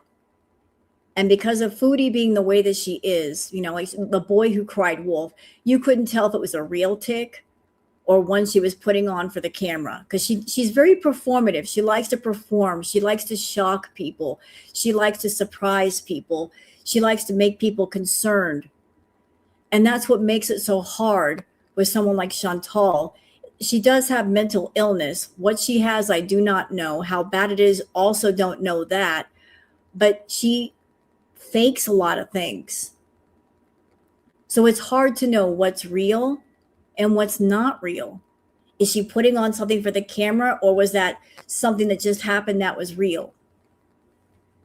Yeah, she's kind of like a vaudeville act. Thank you. Great term. She's being a performer. But when she was on the chemicals, she would get more of these supposed tics. And she's doing a lot of the tics these days. So like between the huffing and the blowing of the nose and her behavior, to me, it feels like she's back perhaps on the cola or something similar. And that's why these tics are showing up. That Chantal, serious question. Do you You notice guys are your not gonna be tics? happy until I friggin' am like gone from there, aren't you? Do you know why they happen? Kayla, yeah, I know. Kayla, yeah, I know I have tics. I don't know, I've just always had some. I've like found them embarrassing. You know what's funny? She says, I've always had tics. Here's the interesting part. I've gone back through Chantal's old content. I've seen some of the earlier content that she placed on her channel when she was with BB. Never saw have tics. She never had tics in her videos. So either she didn't have them at that time or she edited them out. She didn't do lives then. She did videos. So either A, she didn't have the tics at that time, or if she did and she filmed them, she would not show them in the video. We saw a lot of supposed tics in her lives, but I can't recount any instance in any video that she did with BB where I saw any evidence of tics. Embarrassing. Oh, it's freezing. Sorry, Sam. I don't know what causes the tics.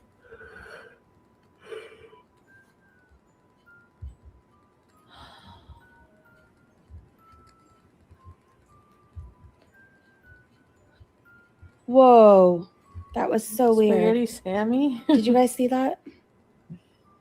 Oh, that picture of me. I have really bad anxiety about being out of the house right now.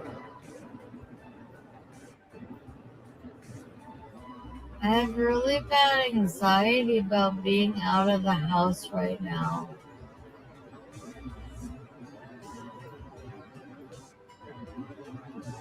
Yeah, that little shake of the chin, that could be from rugs.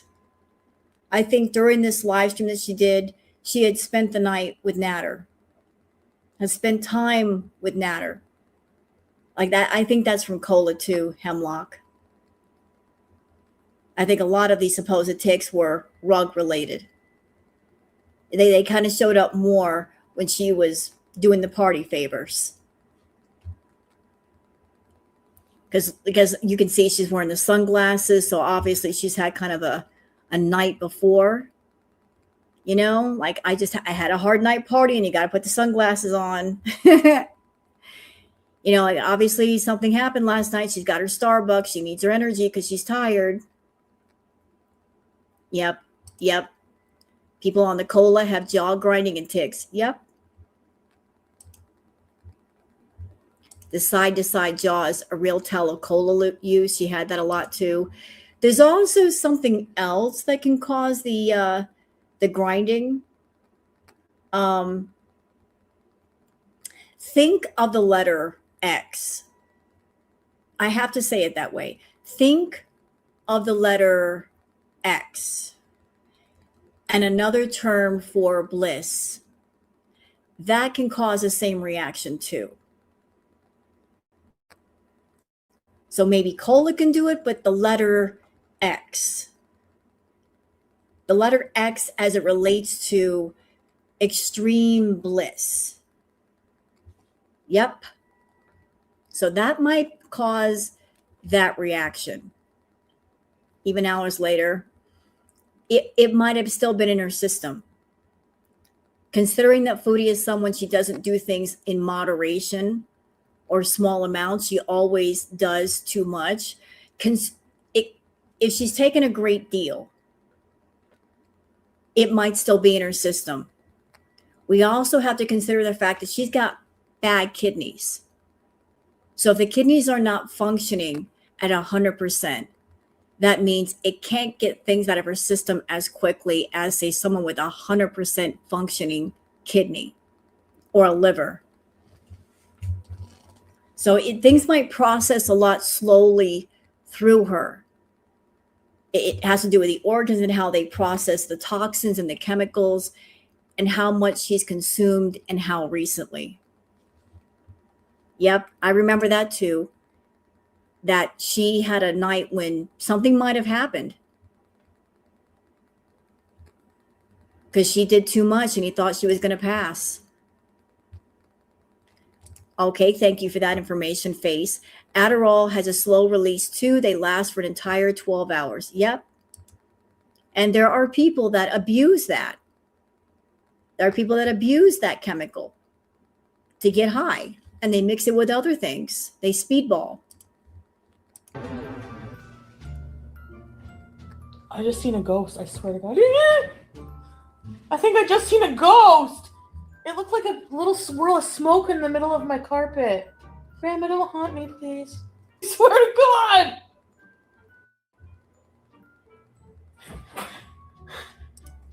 I just felt something. Okay, you know what? I'm sorry. I'm going to have to call bullshit on this right now. To me, this feels performative.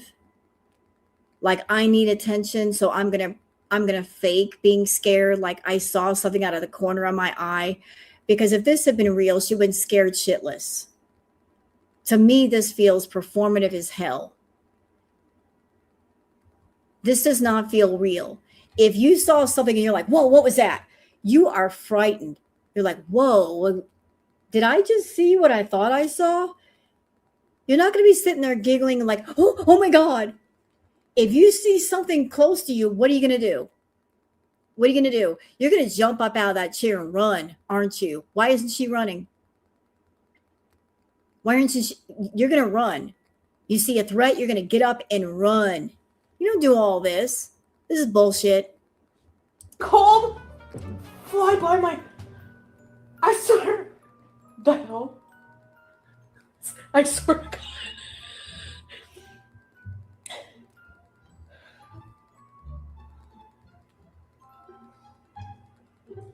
You think it's just my imagination? Yeah. It was timid.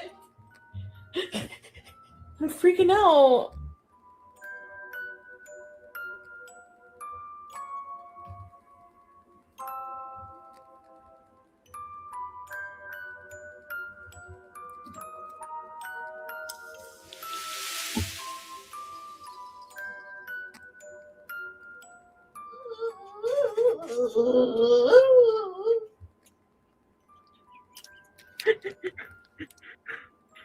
Look at that filthy freaking room.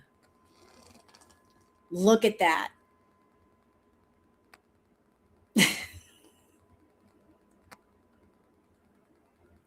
Look. Look at her. This is her bedroom. Her bedroom was so nasty. She couldn't walk a straight line from her chair to her bedroom door. She had to step over things. This woman made 20, 30 grand a month She had all the money in the world that if she didn't want to do anything, she could have hired people to do everything for her and not lifted a finger. Had a nice, clean place, housework done, meals cooked, animals taken care of, and this is how she chose to live.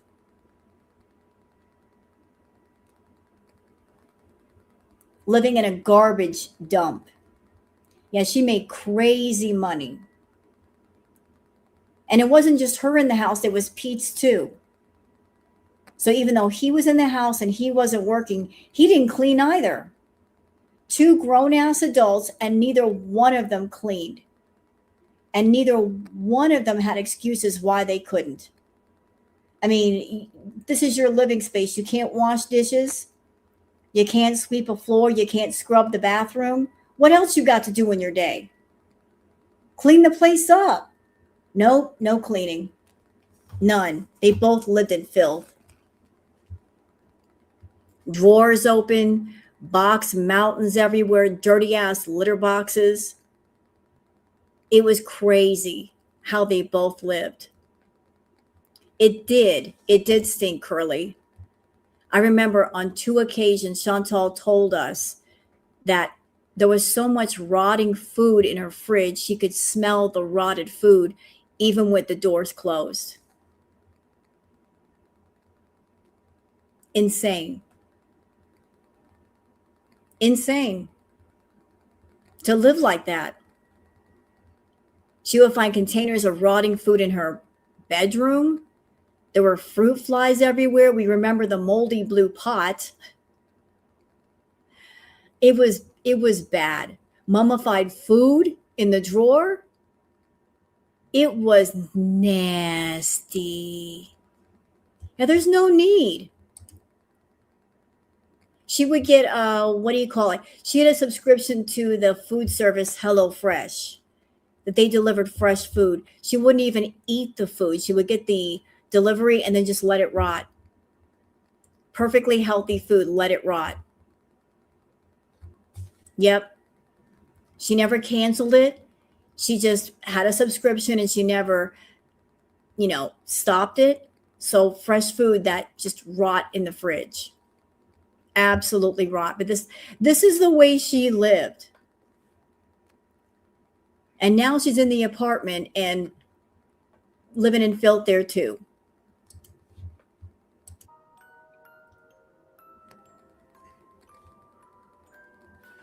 She thinks she's so hot. I do? What makes you think that?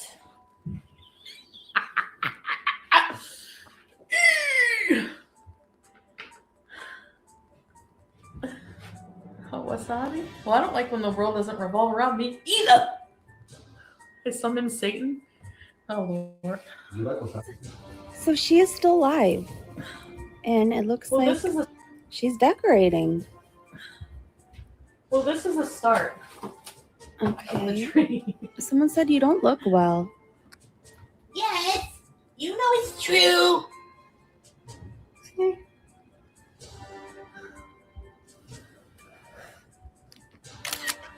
Hey, Sam. Oh, no, not a thumbnail. Hey, Sam. No woo-woo yet. Whoa, it's so glitchy. Someone said, tell us a story. Oh, you friggin' losers. Oh, jeez. Hey. Someone said the white ball ornament is kind of bam. Like,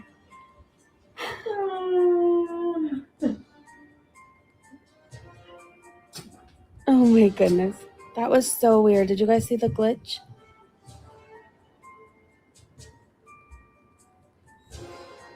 Someone said, what a ripoff. I don't feel like myself right now.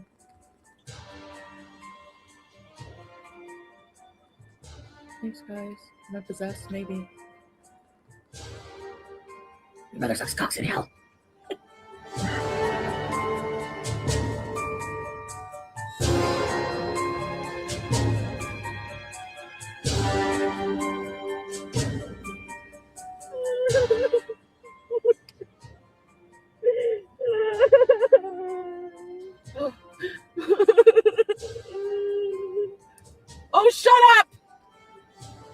because nobody deserves to see me cry. Oh. Isn't it amazing? Chantal cried more over Natter than she ever did about Salah. When she was with Natter, she would get so angry. The tears would just flow for Natter. And he wasn't even the husband. And Salah, being the husband, like, she has trouble just squeezing out a single tear for him. So you can cry over a guy who's not your husband, but a man who is, you got to basically work hard to get out one single tear out of your eyes.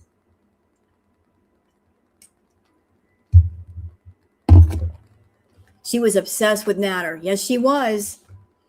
And you know what, Hemlock? No one can convince me otherwise.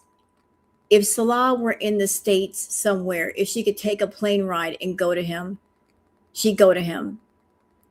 The only thing stopping her is the fact that he is so far away and it would cost so much money to get to him. Her health is so bad, she can't go to him. If she could get to him, she would get in a car and ride to him and stalk him at his house. 1,000,000%, because that's what she did with Natter. She would ride to his house and just sit there in her car in the driveway. She would do that to Salah if she could. But she wanted a man thousands of miles away from her. She chose that to catfish him. And now she's in a place where she's stuck. She cannot stalk her obsession. You wanted somebody thousands of miles from away from you. This is the price you pay. She went to Salah to make Natter jealous. Yes, sir. Yes, she did. I said that on my channel. All the Salah was, he was a get back. That was her getting back at Natter for rejecting her. Oh, you don't want me? You refuse to be in a relationship with me? Fine. I'm going to find another guy and I'm going to give him everything I used to give you. I'm going to give him my money. We're going to have a channel together. He's younger. He's more attractive. I'm going to be his sugar mama. That was a get back. That was a middle finger to Natter because Natter would not be in a relationship with her. And maybe she thought by being with Salah that Natter would come running back and go, no, no, no, I want you, I want you. And he never did.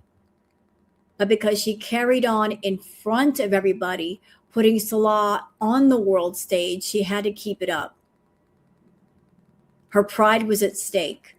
So she carried on with Salah for 3 years. She never wanted Salah. She settled for him because she could not be who she really wanted to be with. And proof of that is when she came home to Canada for the last time and we saw the footage. Clearly, she's not leaving Natter alone. He had her on the mattress on the floor in the doggy position. So if you're over Natter, why are you still being physical with him? Because you still want him. And why do you want him? Because he knows how to ring your bells. Because your ego demands it. You are still determined to win what you can't have. That's why she won't ever leave him alone. She wants to win the game. Weird. Feed me, to answer your question, I didn't plan on crying when I went live. So, just so you know. I don't know what the fuck is wrong with me. I'm not okay these days, and I just burst out crying for like no reason. Oh, shut up! So for anyone wondering who she just yelled at, I have no idea. I was trying to think to myself, who would she yell at? Because obviously it wasn't the chat, because she can't hear the chat. I have keychains coming. We're gonna do regular coffee bees. I have Starbucks keychains coming. I'm going to tell you guys something, and it may sound crazy. It may sound really crazy. Not too long ago, I had a dream of Foodie. I did. I had a dream about Chantal. And in the dream, it was like I was watching her. Like I was like being an observer of sorts. In that dream, I saw Chantal, and she was standing in front of a mirror, and she was essentially arguing with herself. She was screaming at herself. It was like, I was in the dream, like, I don't know how I got there. But it's like I was across the room. I saw myself in a house, and like, it's like you're looking to one angle and you see somebody in another room. And they're standing in front of a mirror. They don't see you. You're observing from afar.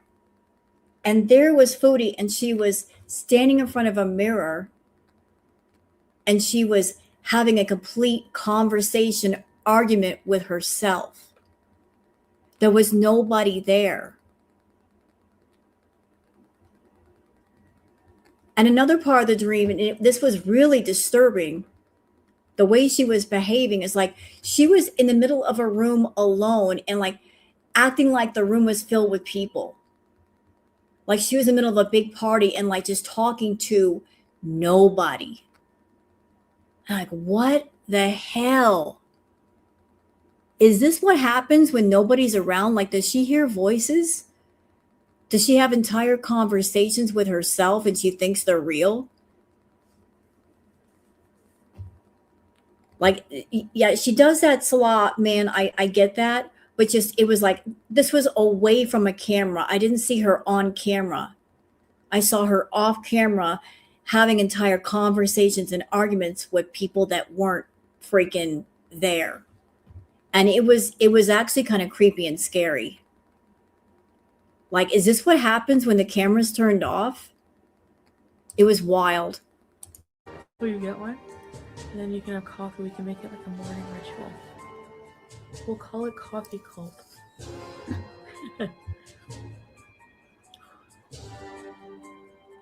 Come shut the door.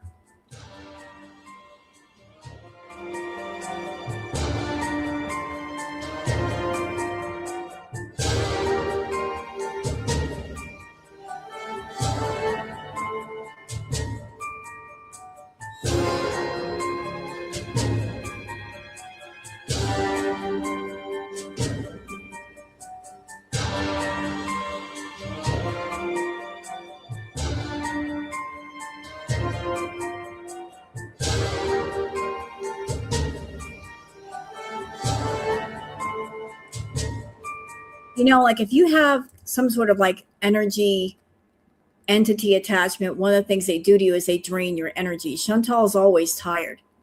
They can affect your moods, but they drain your energy. Like you're like, I'm tired. You just woke up and you're tired. She's always tired anymore. Like energy entity attachments, spirit attachments, is they can sometimes make you tired. You're like, I'm tired. I don't know why. Yeah, I did see that part. Neo Tarot said months ago she was screaming at herself and pulling out her hair. Yeah, like I don't know if that's true or if it is, to what extent, but I would not doubt that. That I don't know if that's something spiritual or something mental or emotional, but I don't think she's stable. I think there's a lot wrong there.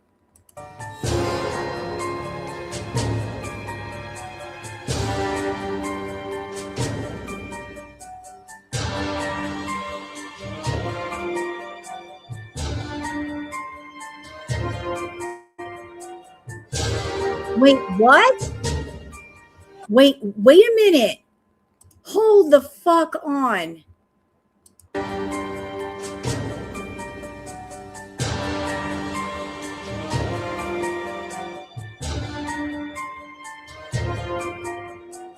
Wow. Did you guys see what just scrolled? I got to go back. I'll slow it down so you guys can see, because I'll slow it down. I didn't know she did that, bro. Wow. Wow. So we'll turn off the music.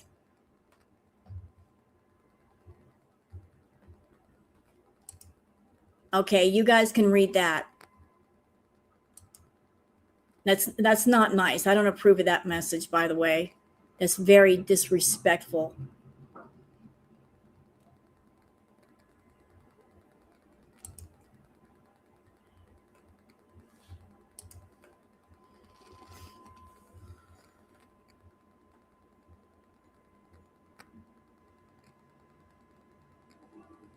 So this person's putting a very disgusting thing, spiritual related, and Foodie Beauty is laughing about it. She's laughing. Nasty, nasty. And for anybody in the chat that you're a Christian, I'm sorry you had to see this. Very disrespectful. I don't approve of this at all. I am not a Christian, but even as a non-Christian, this is disrespectful as hell. So sorry for anybody who is offended. That's very offensive, even to someone like myself.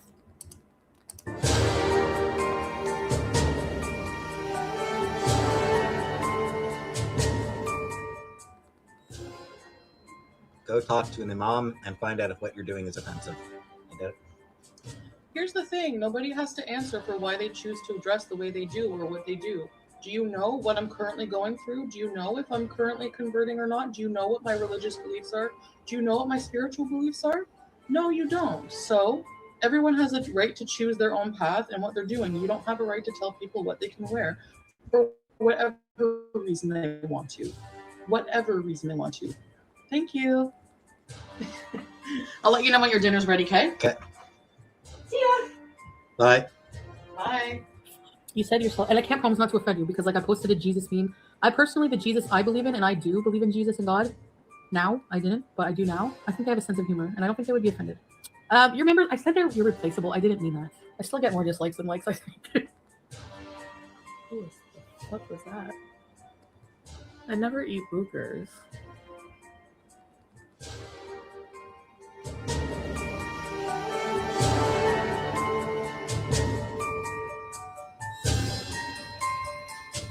I'm sorry, love, that you have to see that.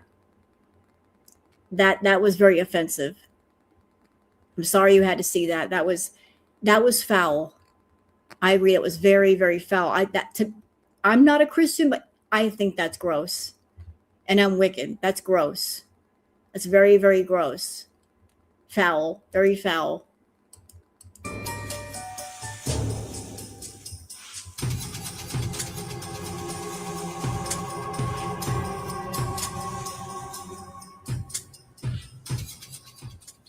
Louise, F, Mary, kill. Kaya, Didi, or FFG? Ew. Neither. Imagine a threesome with them. So he pawned me off to his friend who looks like Bob Hoskins. So now that Turkish guy I met up with, the guy I told you about. No. No. You're going to back up and you're going to say that again. Ew. Neither. Imagine a threesome with them. So he pawned me off to his friend who looks like Bob Hoskins. So now that Turkish guy I met up with, the guy I told you about the BO and everything, he's not interested in me. And wow. He pawned me off to his friends.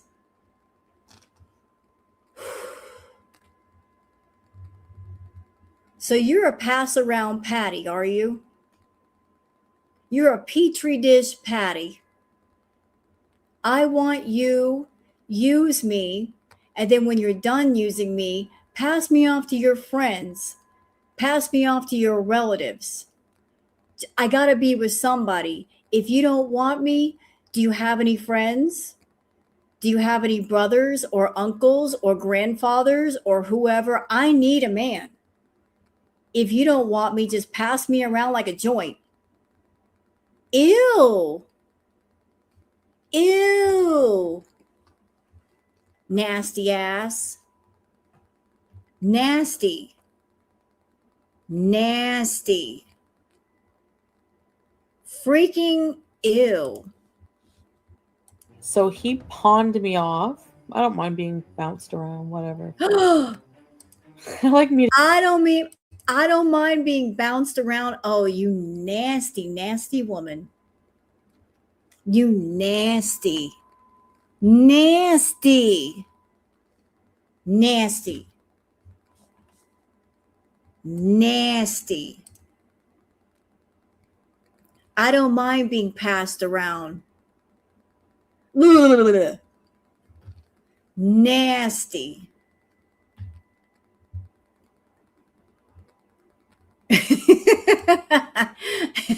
She's a town pike.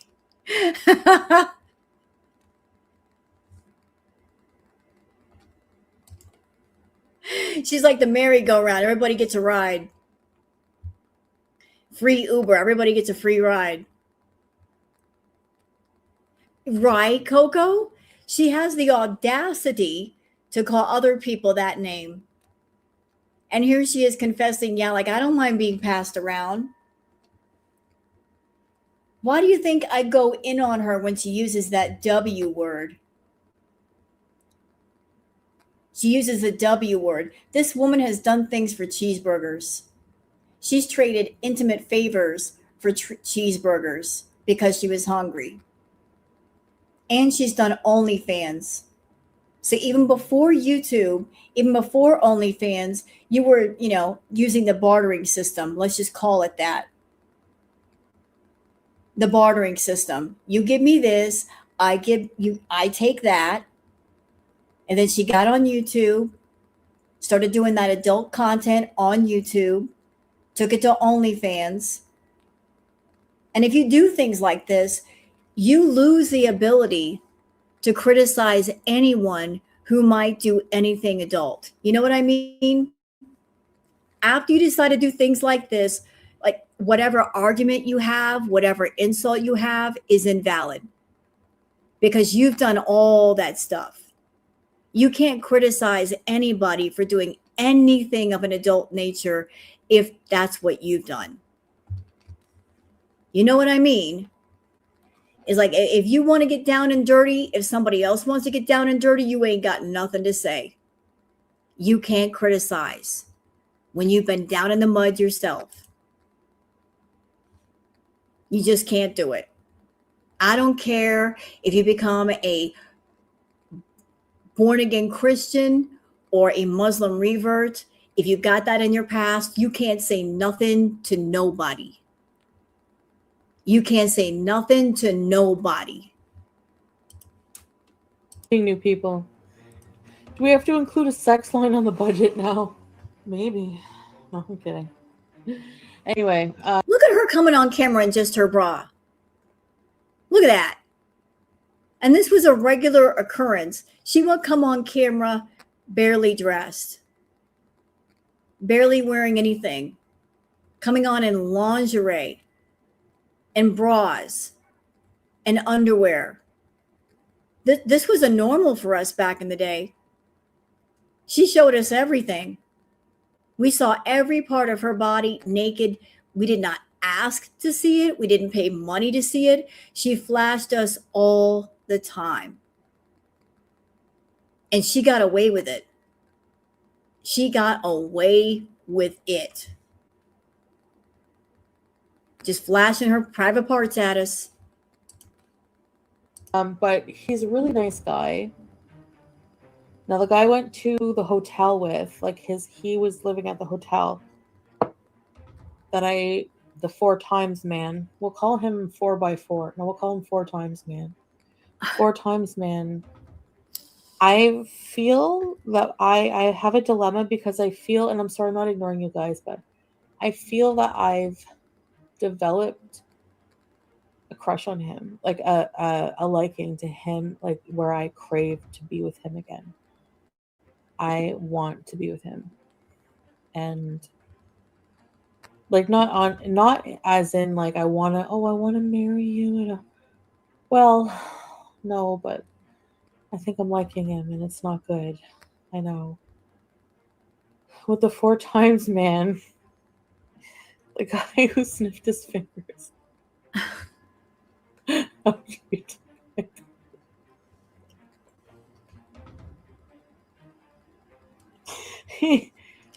The only 4 times man that I think she's talking about is maybe a guy that told her no 4 times. He wasn't banging you 4 times. He told you no 4 times. Can we? No. Can we? No. Can we? No. Can we? No. Quit calling me woman. You ain't getting none. No means no. Trying to insinuate that somebody was so turned on by her that they banged her down 4 times. Girl, shut up. Shut up. He told you no 4 times. Shut up. Oh, guess who just messaged me? I don't want to guess. No, not him. Never him. It's always other men. Oh, Mr. Coffee. No. It's Komodo lady. Mr. Coffee, nope. Mr. Married Man. And here, let's talk about Aunt Phyllis for a minute. Can we talk about Aunt Phyllis? That whole family, like, I got questions. Foodie is creepy. She's got those predatory vibes. Her Aunt Phyllis is no better. Her Aunt Phyllis has said some nasty, nasty things. The apple does not fall far from the tree, let me tell you. Aunt Phyllis talking about cruising construction sites looking for men. Talking about young men. The apple does not fall far from the family tree. So when you look at Chantal and her aunt are very much alike and they talk a lot. They're very close. Yep. Thank you. Thank you. I'm glad you said it. Yeah. Yeah. Yeah. There we go. There it is. There it is. Right there. So Chantal's creepy and predatory, and so is the aunt. There it is. I'm going to leave it there for a minute. Yeah.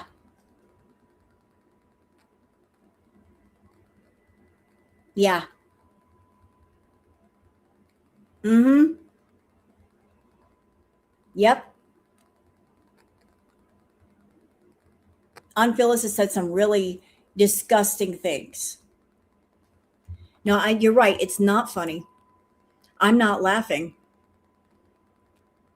This is not something to be laughed at. This is definitely not funny. Like there's some questionable people in her family. Chantal has predatory ways. So does Aunt Phyllis. Like the apple does not fall far from the tree. Like there's some rotten apples there. Yep. Just wanted to point that out. Needs to be blocked as soon as I'm off this live stream. Yeah. Bye. Liar. I never lied. He told you right up front. I have a wife. Yeah, but he lied about him. Oh. He lied and said, like, basically made it seem like they're not together and everything. But then he's being deceiving. He's technically being truthful. But in the future, he's leaving out the part that, you know, maybe if she does come here, they'll get back together. But then he 1 minute he says she's not coming back. He's always changing his story. You know? Yeah. So that's a red flag. Yeah. I'm gonna do an apology video. I just saw a thing that said, address your profile on seeking arrangement. What? 4 to 5 phone lines. No, I just have 2.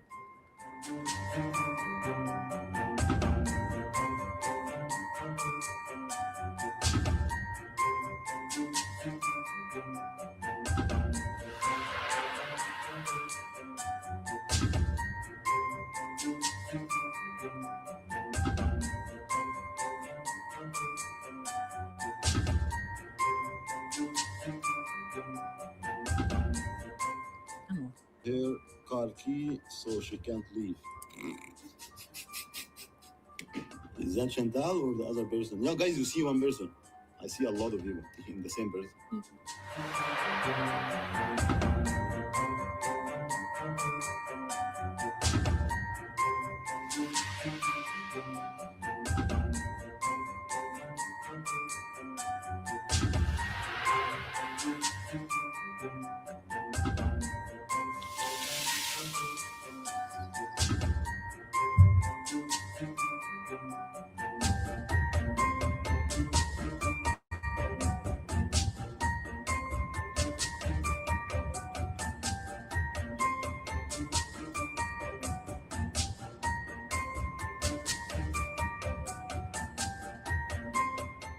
Ghost, come here. Oh, it was there? Forgive me. I don't want this person on the screen right now. We're going to scoot past him.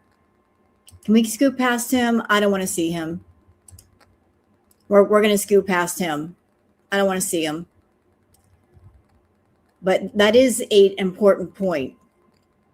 When you have intimate relations with people, even if it's just like a casual stranger, a casual hookup, you are opening up your physical body and your spiritual body to someone else's energy. Like you're kind of making a connection with that person. That's why you got to be careful with who you open up your physical and spiritual body to. Like if they have bad energy or you have bad energy, you're both going to combine your energy like a spiritual knot is tied. Exactly. So she was running around having relations with just about everybody. And then him, like all of these negative connections of sorts.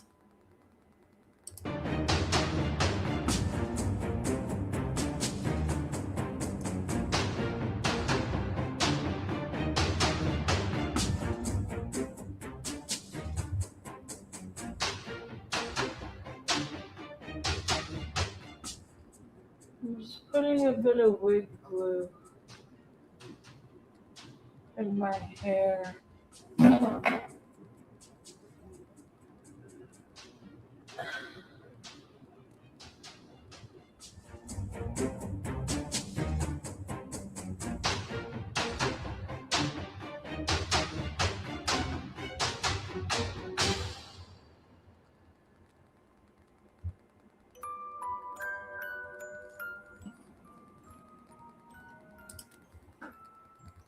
Yeah, Nori. I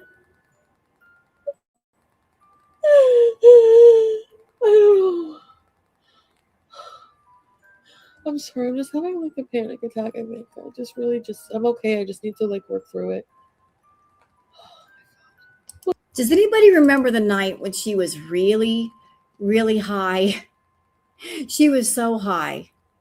I think she was flying high on, shall we say, button mushrooms, the kind that make you see pretty colors and shapes in the air. And she basically freaking herself out. She's like, oh, I hear a noise. And then she got out that she shot out of the chair and she's like, Peeps. And it was the cat in the closet.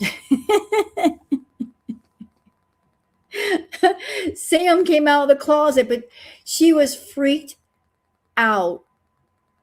She was flying on something that night and she freaked herself out. She completely freaked herself out. Like that's why it's hard to tell what's going on with her because she's high most of the time. You can't tell, is she being performative? Is she real? Is this fake? Is it real? We don't know. We don't know. Oh.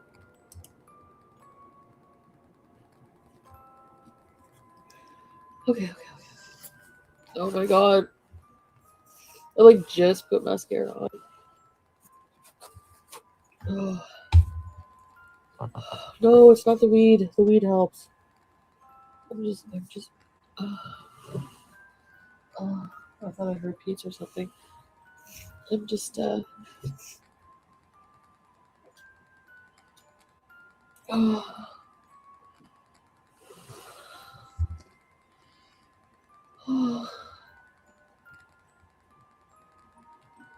Oh, yeah. I know, Alyssa. I have videos to edit. No, I need you guys right now. Hi, Gemini Gem. Thank you for saying that, Hemlock. When you have a panic attack, you can't talk. Nope. When you got a panic attack, you can't talk. You can't carry on conversation.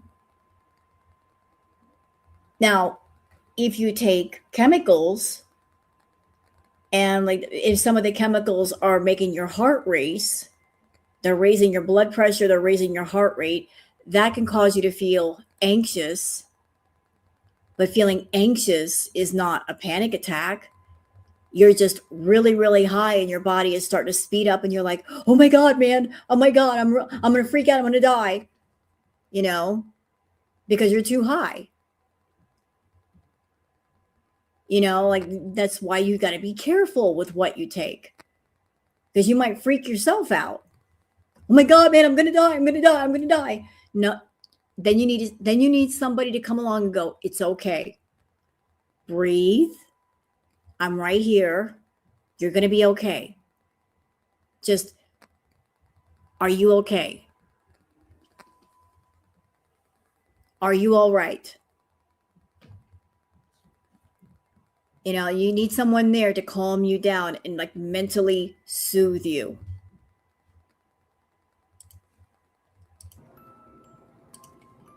What the fuck was that?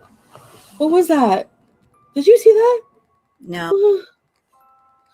Did you see that fly in front of the camera? Yeah. We saw it earlier. Or was that a hair? No, it wasn't a hair. I don't know what. Did you see that? No. No, that was a dark orb. And if you see dark orbs around you, that's not good. That's not a light orb. That's a dark orb. Not good. Not good. Fucking swear. No. Guys, Lambo, did you see it? There's no smoke. Shut up, Pinky. Jesus Christ.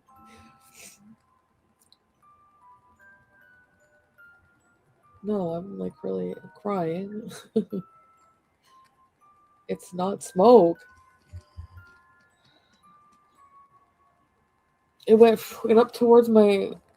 I don't want to be haunted by you, Grams. I've changed my mind. I'm fucking scared. I need you guys right now. I seriously have anxiety. Fuck off. You weren't having anxiety because if you had anxiety, you wouldn't be laughing. If you're having a panic attack or you are panicking, you would not be able to be, you wouldn't be giggling. You wouldn't be able to carry on conversation. What do you mean? I'm panicking. Shut up. Shut up. There are people that really have panic attacks. See, this is what I'm talking about. Chantal fakes so much that if she were having a medical or emotional emergency, how would we know? If something were really happening, if she had a mental or emotional break, how are we going to know? She's so performative. How are we going to know if she has a mental or emotional or physical break? If she stages everything. Like if something starts happening, we're going to be thinking, oh, it's just part of her act. Like no one's going to call 911 immediately because they think, oh, she's just putting on an act. Oh my God. It was a cat hair for real, Liliana? I certainly not.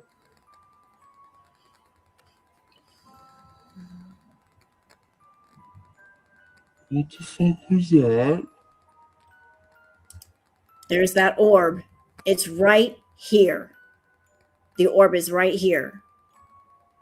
Even though there's a dark filter around it, it's literally like right here.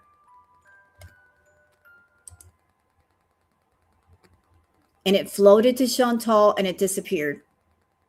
So it wasn't a bug. It was not a bug.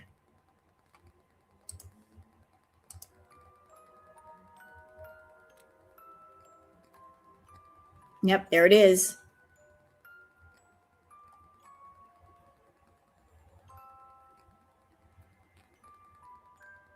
I wish that Knock Knock didn't put the dark filter on it because it just makes it harder to see, but we did see it earlier.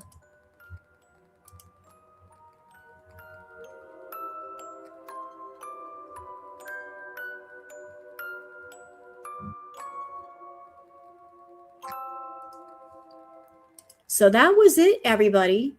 That was the retro react to Knock Knock It's Karma. You know, we've seen all the other videos in the series, Wrath, Vengeance, Greed, Sloth, all of that.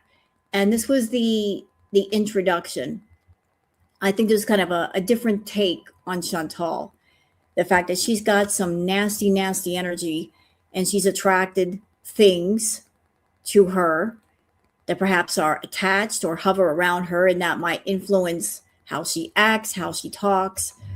So if you're ever watching a tarot reader or someone, they say, yeah, she's got bad energy, now you guys have seen, we're not kidding. We're definitely not kidding. So that's all I got for this retro react. I hope you guys have enjoyed. I'm going to go ahead and go, and I thank you all for being here. Don't forget to like and subscribe if you want to stick around for more lives later. And thanks everybody for being here, and I'll see you guys on the next one. I'm sure that Chantal will be on much later tonight, and we'll see what happened. If she'll be in a happy mood or in a bad mood. Very bad. So y'all take care and have a good one. Bye.